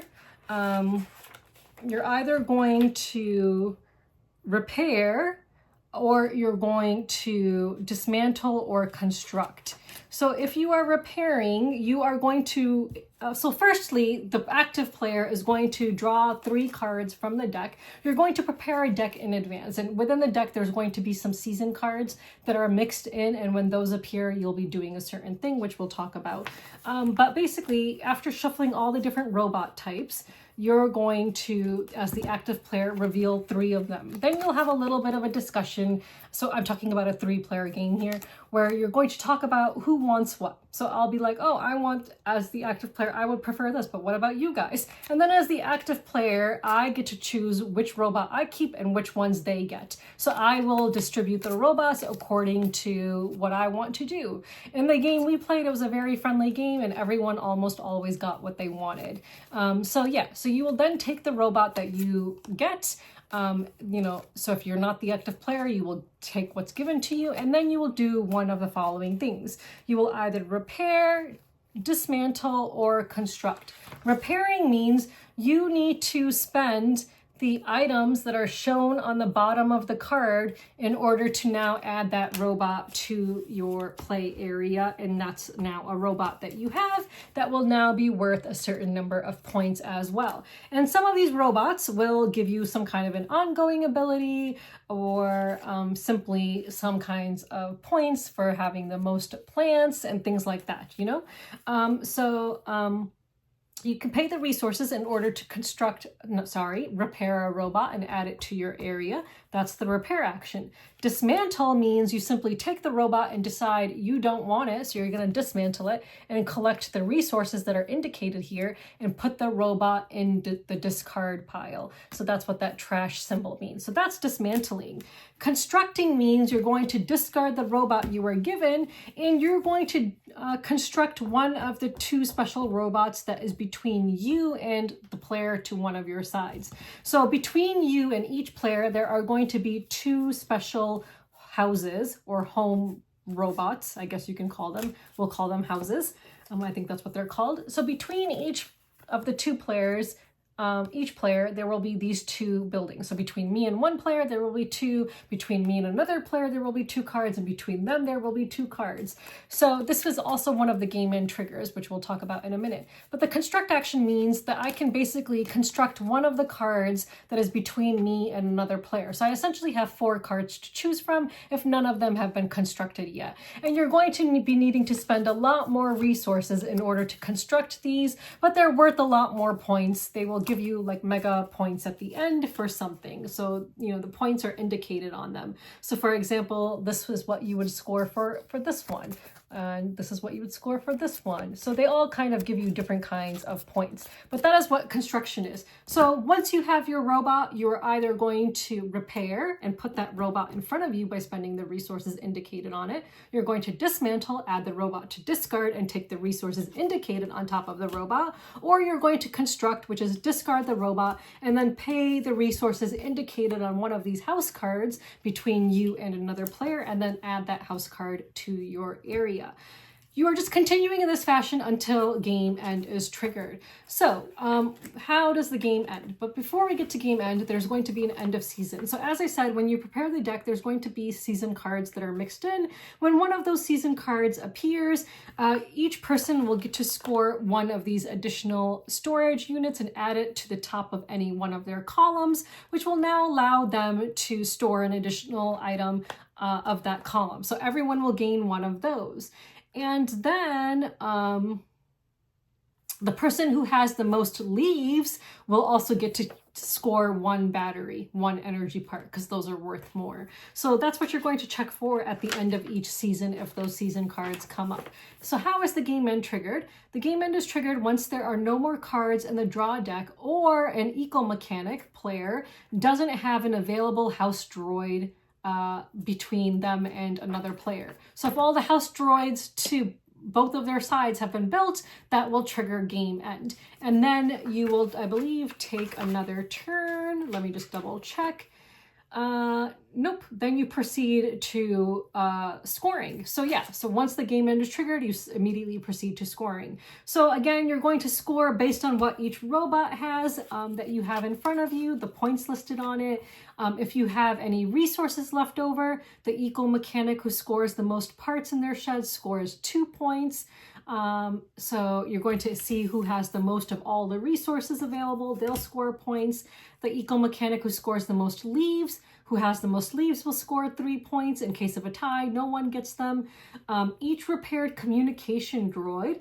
So anytime you ended up discarding a communication droid, which is one of these purple ones, if you built one of these in front of you, all the discarded droids are going to score you points. So of that kind. So it pays to build or repair a communication droid in front of you if you think that there's a lot of these in the discard. So you will score your communication droids if you have them, and you will score points on any house droids that you constructed, and then whoever has the most points will win. And that is essentially the game. It's a pretty easy game to play, just different kinds of droids that do different things. So, you know, there's different categories of droids. So let me just go over the different categories that you will see in this game. And there is a glossary that will tell you what kinds of droids there are. So you have water management droids, which are the blue kind, and they have different kinds of artwork on them. You have harvest droids, the green kind. You have communication droids, which are purple. And all the droids, even of different colors, have different artwork on them, which is really nice. You have shed droids, which are these, which can score you some extra storage, which is nice. You have collection droids. And you have market droids, which will give you a market action you can take of converting resources. And then finally, you have the house droids, which we talked about. So those are the various kinds of droids in this game. But yeah, it's just an engine building game. And, you know, it's I cut and choose, basically, kind of game. So I'm going to basically, as the active player, and everyone will take a turn being the active player. You'll just go around and around. And as the active player, you will get to decide which card you get and which cards the other players get. So you will be deciding for everyone which cards everyone gets. So let me just show you the insert. So this box will also hold all the cards, so you can just simply draw the cards from here on one side and discard them on the other, and all the resources are in a box here.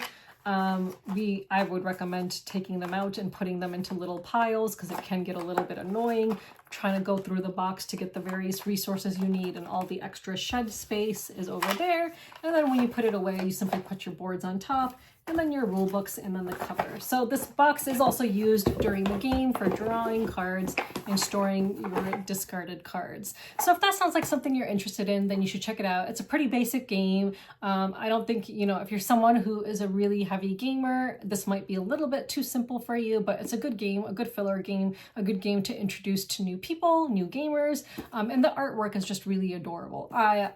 The friend I played this with, I played it with 2 friends, and one of them was like, oh, if you want to sell it, I'll buy it from you, just for the reasons I listed, because it's a good game to introduce to new kinds of people. Non-hobby gamers could easily understand this. So I might actually sell it to him. At least one of my friends would have it, so I could still play it if he ever brings it out. So yeah, so that was the Last Droids, and if that sounds like something you're interested in, then you should check it out. So let's move on. Let's talk about Amanite. This is a 2025 game for 2 to 4 players, designed by Thanos Vasov, and the art is done by Roxanne Campoy, and it's published by Spiral Editions. And this is a copy that I purchased at full price from Essen. Now, this is a deduction game, and it is, for, as I mentioned, for 2 to 4 players. So it's not that great of a deduction game in my opinion, but I guess I'll talk about that at the end.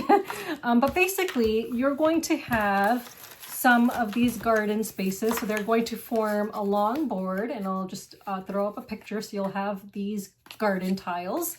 And on these garden tiles, you're going to be drawing mushroom tokens. And you'll be drawing 4 mushroom tokens and placing them onto each tile. I believe it's 4, if I remember correctly. Yes. And there's going to be these mushroom cards out in the main play area as well. So you'll have, and you'll have these tiles, you'll have, I believe, 1 more than the number of players. So in a 3-player game, you'll have 4 garden tiles. In a 4-player game, you would use all 5 of them. Okay, so they're called forest tiles, actually. Then you're going to have all these mushroom cards out and available. And on these mushroom cards, there's going to be hint cards face down. So at the beginning of the game, you're going to decide which attributes you're playing with. So you're going to shuffle the attribute cards, which are these. So you'll be shuffling these cards. And, well, actually, you're not going to shuffle. You can actually decide which ones you want to play with. So out of these attribute cards, you'll decide which ones you want to play with. So the rule book gives you some suggestions on what to do for a first game, but you're not going to be using all of them. You're just going to basically have as many attributes as there are the number of mushrooms. So you will need to select 6 attributes in total. So you're going to select 6 of these cards to play with in your game. Then you're going to find the corresponding hint decks. So for example, if I had this as one of the attributes I'm playing with, I'm going to find that in the corresponding decks. Let me just pick one that I have in front of me just to make it easier. So let's suppose this is one of the attributes I'm playing with. I'm now going to take all of the cards of that attribute and put it in a face down deck. So I'm going to do that with all 6 attributes that I'm playing with. I'm going to find all of the hint cards and have those decks separate face down. Then I'm going to mix up the decks, not shuffle them, but kind of move them around so I don't know which attribute is on which deck. Then randomly assign a deck face down to a mushroom. So now you don't know which attribute is associated with which mushroom, okay? So you know which attributes are in the game because those are the 6 you chose are going to be at the top of the play area so that you can see which attributes are in play, but you don't know which attribute is associated with which mushroom and which, hint cards are on each mushroom. That you don't know. So once you've prepared, each person is now going to take a starting card like this and take the mushrooms, the hint cards take one hint card from each mushroom that is here, but do not look at them. You're going to select a hint card from each of the mushrooms displayed here. After you've done that, you'll shuffle up those cards and now you can look at them. So now you're going to have 3 hint cards in hand, but you don't know which one goes with which mushroom. Throughout the game, that's what you're trying to figure out. So on your turn, in turn order, you're going to place one of your meeples on a forest tile. At the beginning of the game, each round, you're going to draw 4 mushrooms, 4 tiles from each from the bag and place it on each of those garden tiles. Not all of them are mushrooms, some of them are pigs, and pigs can be beneficial, so I'll just show you a little piggy. But otherwise, they will just be mushroom tiles. So on your turn, you're going to place your pawn on a garden tile on an available space. There's only 2 spaces available per garden tile. So if you're the first person to put it down, you would put it down where the number 1 is indicated. If you're the second person to put it down, you would put it down in this space. Now this garden tile is full. No one else could place their pawn here. You're going to go in turn order, placing both of your pawns. So 1 pawn, 1 pawn, 1 pawn, then the second one, second one, second one, and so on. Okay. Once all the pawns are placed, now you're going to resolve the garden tiles. If there's 2 meeples on a garden tile, the person who placed theirs second will get to split up the tiles as they choose. So they will put one group of 2 tiles above it and one group of 2 tiles below it. And then the person who is first will get to decide which of those groups they want to take. Then the other player would get to take which group they want. If you are the only pawn on a garden tile, you can just take whichever 2 tiles you want, and the other 2 tiles will go back to the bag. So you're going to resolve all the garden tiles in this way, and now you have mushroom tiles in front of you. But now you are going to take turns placing your research tokens. So when you place your research tokens, you each have 3 research tokens in total for the entirety of the game. You will place a research token on a mushroom that doesn't already have a space for a research, that has a space available for a research token. So in a 3-player game, you're going to use the side that has 2 spaces available per mushroom. So if you place a research token on a mushroom, then that means you will get to take a hint card from that mushroom and add it to your selection of hint cards. And now, because you knowingly took the hint card from this mushroom, you will know which hint is associated with this mushroom. Again, you will only acquire 3 hints throughout the entire game. So basically, you are going to do this until the game is over. And the game is played over how many rounds? I don't remember how many rounds. It's just a couple of rounds. 3 rounds, I believe. So I believe it's 3 rounds because you only have 3 hint tokens. Or maybe it's, no, actually it's 4 rounds, sorry, because you don't place a hint token at the end of each round, I think. Gathering mushrooms, collecting new hint cards, blah, blah, blah. Yeah, I cannot remember how many rounds it is. Sorry. Oh my god. There's like so yeah, 3 rounds with 4 phases to each round. So it is 3 rounds. Okay, so, you know, you'll collect your hint cards, and then it says skip the collecting new hint cards at the end of the 3rd round. It only happens twice in the game, between rounds 1 and 2, and between rounds 2 and 3. So you are going to be collecting, twice, but you're given 2. Oh, it's 2 hint tokens, not 3, sorry. It is just 2 hint tokens. So you're only going to get 2 extra hint cards. So in the game, you will have a total of 5 hint cards.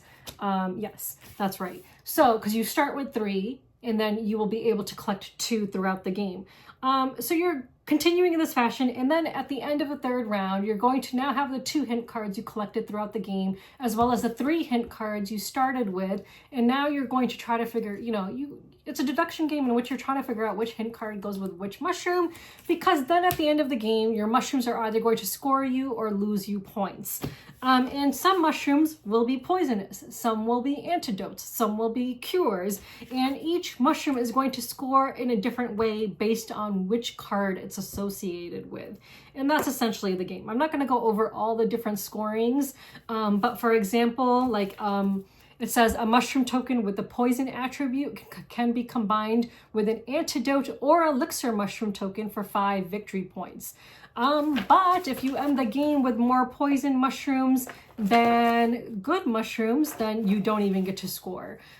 So it says if a player has collected more mushroom tokens with the poison attribute than with the antidote and or elixir attribute, they are eliminated and do not participate in scoring. So before scoring, you will reveal all the attributes that are associated with which mushrooms. You're going to look at which mushroom tokens you collected and then figure out whether you can, engage in scoring and try to win this game. So it is a deduction game because you're trying to figure out which attributes go with which mushrooms. And you only start with 3 attributes, hint cards in hand, but you don't know which ones those go with exactly. You have an idea because of the card you started with, so you know that the 3 attributes you have are associated with the 3 mushrooms on your card, but which one exactly, you're not sure. So you're also trying to collect mushrooms that will not be poison, but you want to combine different mushrooms in different ways based on the attributes in this game, and because of how they'll score.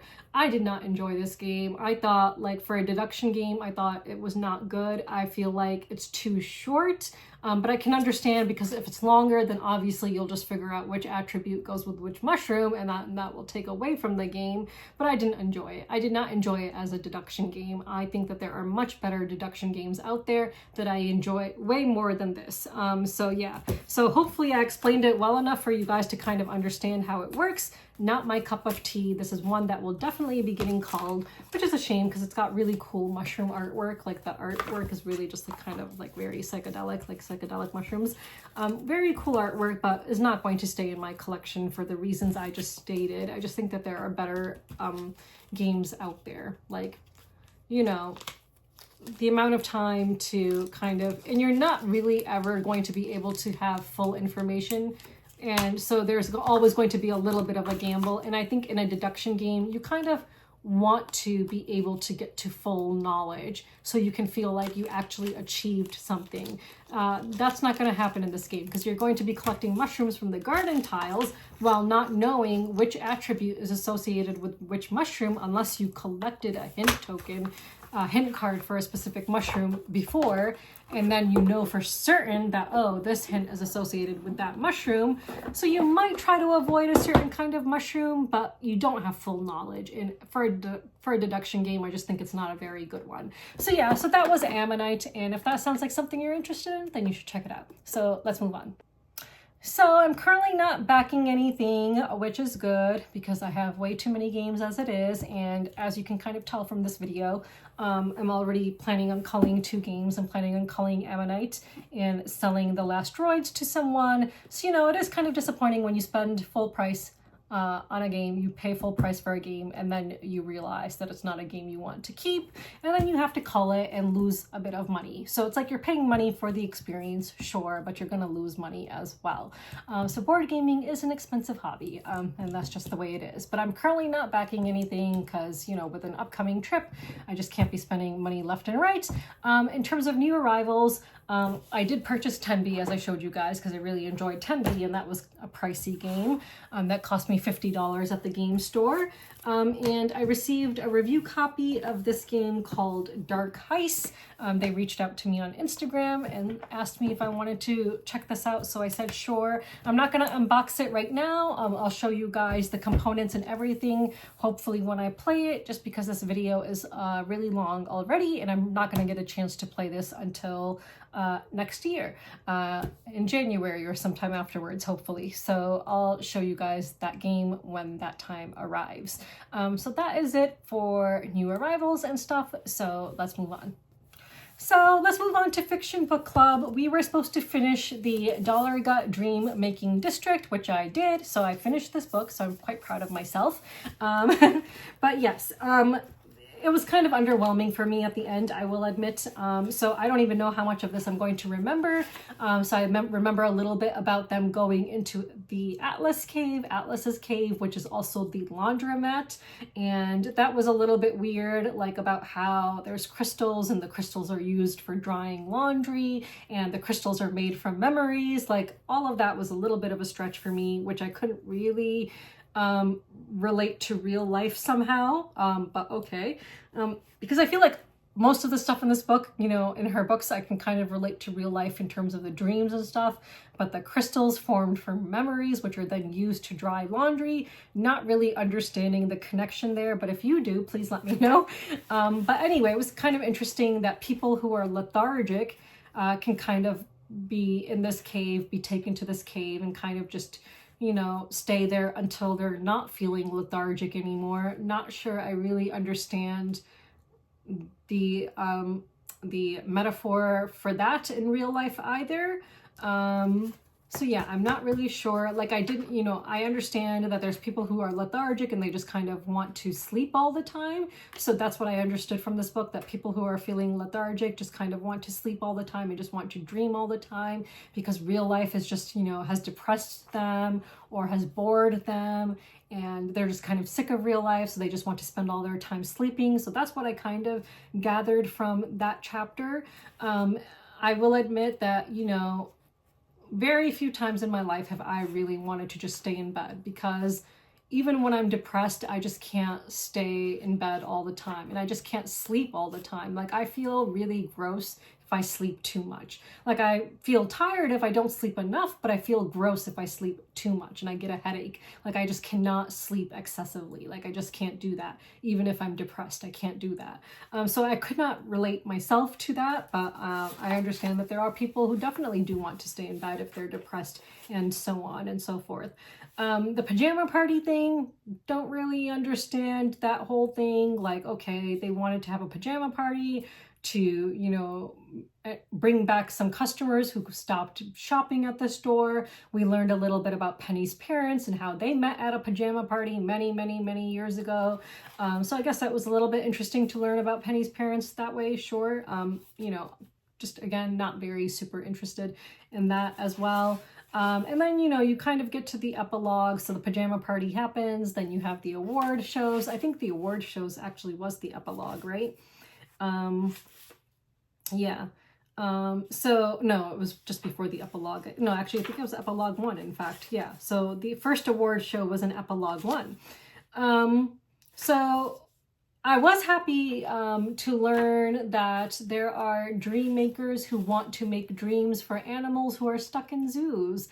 Like that was one thing I really liked. Like, okay, they understand that animals who are in zoos do not get to live as real animals. It's still sad because their solution is making dreams for them instead of just releasing them into the wild, which is what I would be in favor of. But I know, you know, there's reasons for having zoos, and if it's a good zoo that actually gives the animal everything it needs in terms of space and enrichment and company, then fine. But a lot of zoos don't do that, unfortunately. But then again, I also understand that the wild can be a dangerous place for animals because of poachers and all of that. But you know, I appreciated that there was people who want to make dreams for animals who are stuck in zoos. And then, you know, the last part of this book I feel like is setting us up for another book, you know, with the dream catcher and her visiting Maxim. And I guess I would be interested in learning more about Maxim and his relationship to Atlas, because I think he was Atlas's son, if I remember correctly, or something like that. Like they focused quite a bit on that, so I feel like it's important, but I don't know why or what the reasoning is. Like, you know, why it's important, I'm not 100% sure there. So I would be interested in learning more about that. But overall, I didn't, you know, now that we've finished this, I still enjoyed the first book more. I think I would prefer to go back to people experiencing different dreams and learning a little bit about their lives. Like I really enjoyed that more than learning about the dream making process and the ingredients that go into dreams and all of that, which is what this book focused more on. So I enjoyed it. I still think it was a cute read and still an enjoyable read, but I like the first book better. And I hope in the third book, if there is a third book, which I'm pretty sure there will be, that they go back to dreams and people experiencing dreams in their stories, because that's what I really like. And I liked the fact that the first book kind of felt like an anthology in that sense. Like, I really personally enjoy anthologies, and so I hope it'll go back to that. But let me know your thoughts in the comments below. I'm sure I forgot to talk about some stuff, because it's really hard for me to remember everything, and I tend not to want to write or highlight fiction books. I only do that with nonfiction, so I don't make notes when I'm reading fiction, but maybe I should. Let me know if you do. Let me know if you make notes. I know a lot of people do. A lot of people add tabs to books and stuff. Maybe that's a way to take notes without actually writing on the book itself or defacing it in any way. So maybe I could do that next time. But yeah, let me know what you thought of this book, and what you found interesting. In terms of the next fiction book, I figured we can just choose together in the next video in the new year, because I haven't really decided, and I probably won't get a chance to really, although I could probably read it while I'm gone, but then I don't want to read one chapter and then have it be 3 weeks before we discuss it, because then I'm not going to remember it. So I think we'll just start a new book in the new year, and we'll select a new book in the next video in the new year. But if you have suggestions, please leave them in the comments below, because I'm also happy to read books that you would be interested in reading it instead of me just suggesting them. But otherwise, I have a lot of books that I've purchased and haven't read yet, and I would be happy to pick one of those and present you with options. But yeah, let me know your thoughts about everything in the comments below. So let's move on. So there is no fiction book club this week. I know I have no credibility, but life and work have been so busy recently. Like, work, all of a sudden it just got really, really busy, which is a shame, because like, why does it have to get busy right as I'm preparing to go on an international trip? And when I travel somewhere other than like Europe or somewhere in the States, I feel like it just feels more like of a task to get ready for the trip for some reason. Like, I always feel like I have more to do, and yeah, just it takes more, it's more of an undertaking to get ready for a trip going to the Middle East or Africa or somewhere else like that, rather than like Europe or somewhere in the States. I don't know why, but it just feels that way. So I just feel really overwhelmed. I just have a lot to do. I have a lot to do in order to prepare for my friend to take care of the stray cats. I have to, there's just a lot to do, a lot with work and a lot with, I've just been really busy. So I just haven't gotten a chance to read the fiction book. So I apologize for that, but we will continue with it when I come back from my trip in the new year. So again, I apologize, and I know I have no credibility, but hopefully in the next video, when I come back, we will talk about the first half of the next chapter. And you can refer to last week's video to remind yourself of what chapter that was. I believe it was chapter 9, if I'm remembering correctly. Okay, so let's move on. So just a reminder that you will not see another weekly playback from me until like mid-January, because I am leaving for Iraq the weekend of December 20th. And then I come back to my house on January 4th. So I will not be shooting a video until the weekend of January 10th. So the next video you see from me will hopefully be on Monday, January 12th. As I mentioned before, I'm hoping, I don't think it's gonna happen because I have a very busy week ahead of me, but if I can, I will try to shoot my top 10 of 2025 before I leave, so that I can have that go up while I'm gone, but no guarantees. And you guys know that my top 10s always come with like a grain of salt, because you know that there's a lot of games I only play once. Sometimes I play them twice or 3 times if I really enjoy them, like Covenant. But I always mention that when I am talking about the games in my top 10 list, but I will try to shoot that before I leave if I can. But yeah, so that's just a little reminder about what you can expect. And next year, when I start, with the first weekly playback, I will ask you guys for some channel feedback. I've gotten so many suggestions from different people with respect to my channel and these weekly videos. So I will definitely ask you guys for your feedback and maybe change things up a bit going forward based on the feedback I get. I'm not going to ask right now, because then I'll probably be too focused on that while I'm away in Iraq, and I don't want to focus on that while I'm away. I just want to have a good trip and focus on the spiritual stuff I'll be doing in Iraq and seeing the history and the people, experiencing the culture. I don't want to be too worried about how you know, my channel could be better or how it's going, blah, blah, blah, like whatever. So we'll deal with that when I come back. Okay, so that's just a quick update on what you can expect over the next few weeks. So let's move on. So I don't really have much to say for a rant of the week. You know, it's the same old stuff all the time. Like, you know, I do understand that some people maybe think I'm too critical of other people in this industry. Some people might think I'm a bully. You know, this is stuff that I've gathered from, you know, comments and things that I've heard. So I will just say this, like when I'm making these videos and I'm like, you know, ranting about people in this industry, people who care to claim about DEI, but have never condemned the genocide, sometimes I do question, you know, myself, and sometimes I'm like, okay, am I being too harsh? Am I being a bully by, you know, naming these people and shaming them for playing games from Zionists? Am I being a bully by, you know, naming and shaming people who claim to care about DEI but have never once condemned the genocide, have never once talked about how it might be for an Arab or a Muslim person in this industry, you know, because the fact is that the vast majority don't give a shit that Arabs and Muslims are being killed. So, you know, sometimes I question myself, but then I go on TikTok or Instagram, and as you guys know, I follow a lot of content creators who talk about the genocide and who are pro-Palestinian, who are leftists, not liberals who claim to care about human rights and then don't give a shit about the genocide or other issues, but actual leftists who actually do care, which is what I identify as.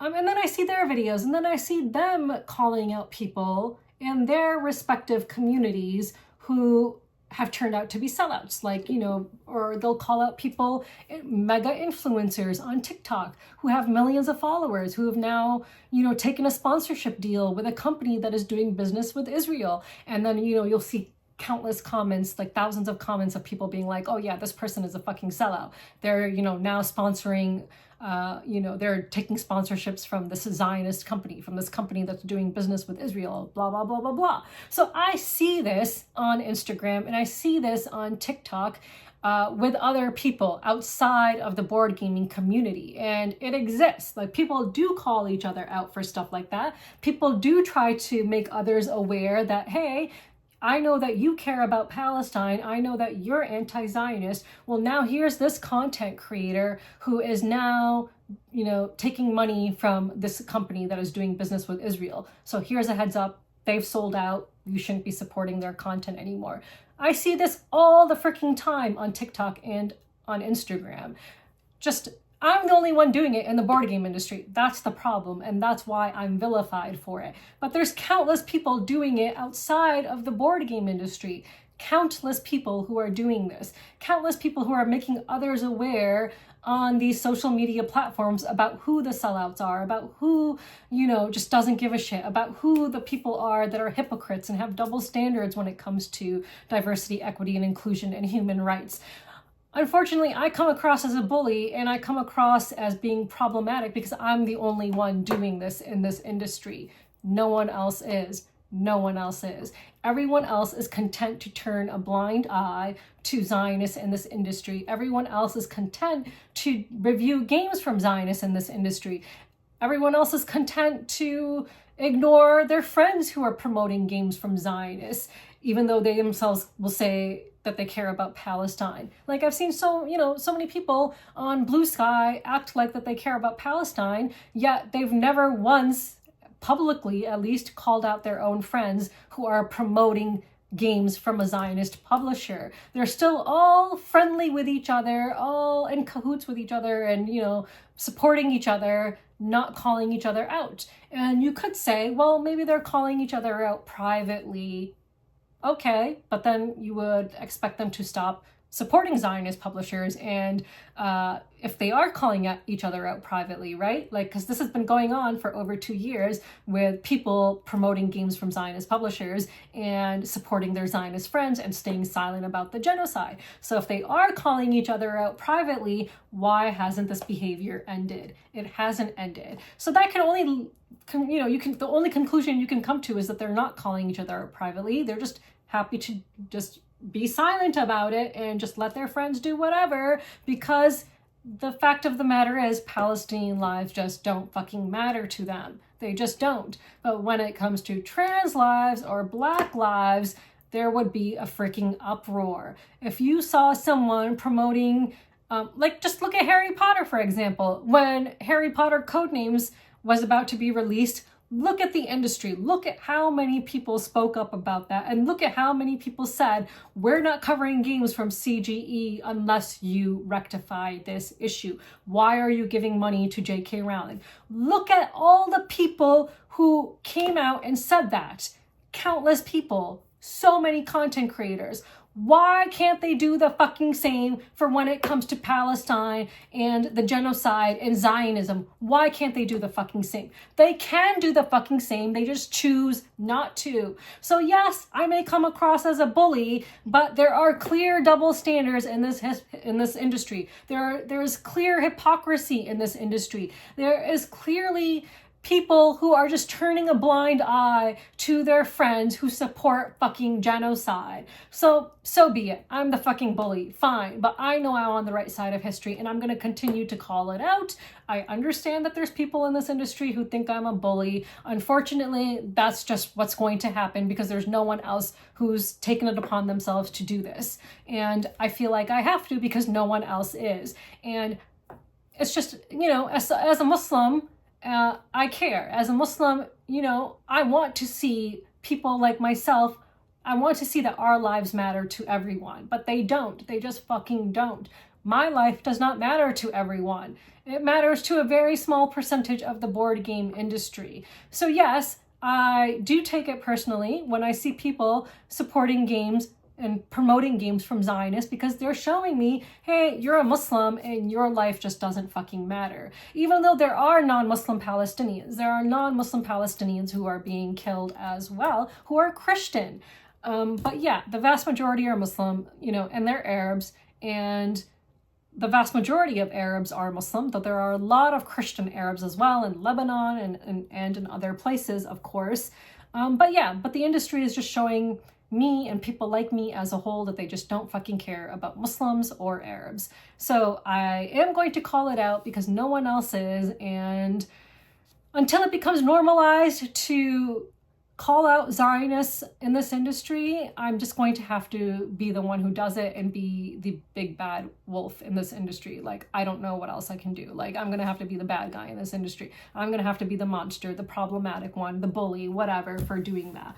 Because other people aren't. And if they truly cared about human rights, they would be doing it too. Like, they really would. The same way that they would for trans lives and Black lives, but they're just fucking not.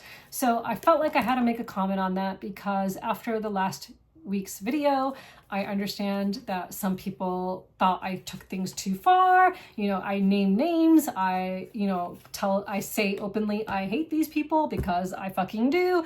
Why would I like people who have shown me that they're fucking sellouts? Why would I like people who have shown me that they lack integrity, that they care more about money and numbers, followings than they do human rights? Like, we are living in a very, very, very shitty world where terrible things are happening every fucking day. Like, every fucking day, there's horrible things happening all around the world.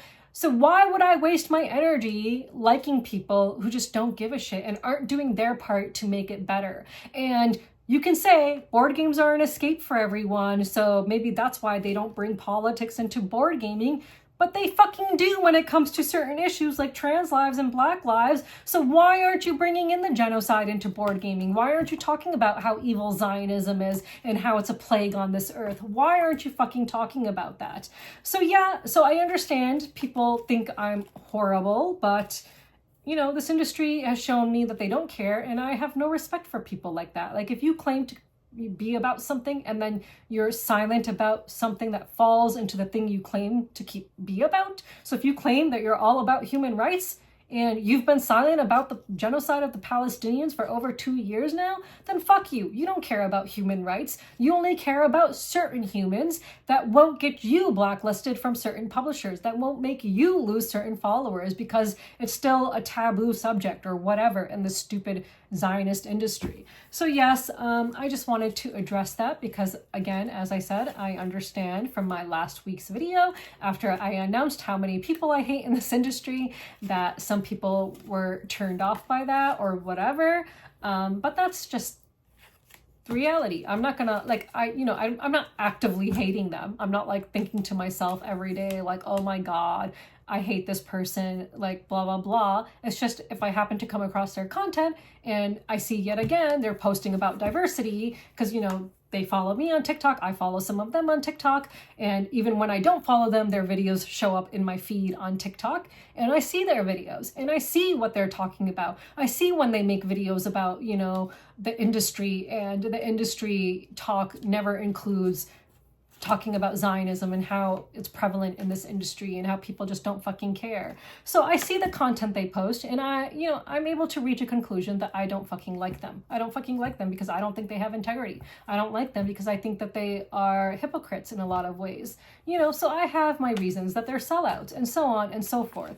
So yes, so was I a little bit harsh? Maybe. But if you look at other people in other industries who talk about the genocide and who call out people and warn people not to follow influencers with even millions of followers who've done a sponsorship deal with a Zionist, they call them out and they tell their followers like, hey, this person you used to like and admire, now they're a fucking sellout and you should be aware of that. And I'm just doing that in a much, much smaller industry. And because it's much, much, much smaller, it gets me hate instead of the people who are deserving of not that hate, maybe not hate, but maybe they're deserving of not being followed anymore because they're fucking supporting Zionist publishers. And what do Zionists do? Zionists support a genocide. They are the reason that there's a genocide happening. Zionism is the reason there is a genocide of the Palestinians happening. And if you don't fucking know that by now, fucking read a book. Like, seriously, read a fucking book. Start with Genocide Bad by Sim Kern. Seriously, easy book to read. Start with that. So that is all I have to say this week. That is my rant of the week. Same shit every day. Same shit week after week. And that's it. Alrighty, let's move on.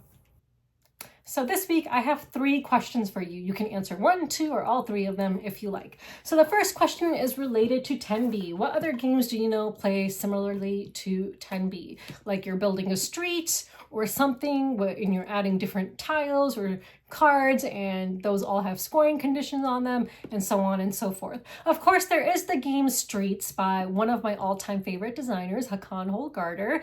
It's been so long since I've played that game. I really need to play that game soon, but I think that might be kind of similar from what I'm remembering. So yeah, let me know what other games you know like Tenby, which ones you enjoy. Let me know what other games you know that are worker placement in which the workers you're placing are on your own personal board, not a shared board. Would love to know if there's any other worker placement games like that you enjoy. So please leave those in the comments below. And then finally, let me know what other games you enjoy that have a Mancala element to it. Of course, there's the classic 5 Tribes, and then another one that comes to mind is Come Sail Away. What other games have that mechanic in it that you know of and that you enjoy? Are there any that I'm missing? Please let me know in the comments below. So those are your questions of the week. And of course, you have a long time to answer them because there won't be another weekly playback until January 12th. So I wish you all a very happy holiday and a happy new year. So until then, bye.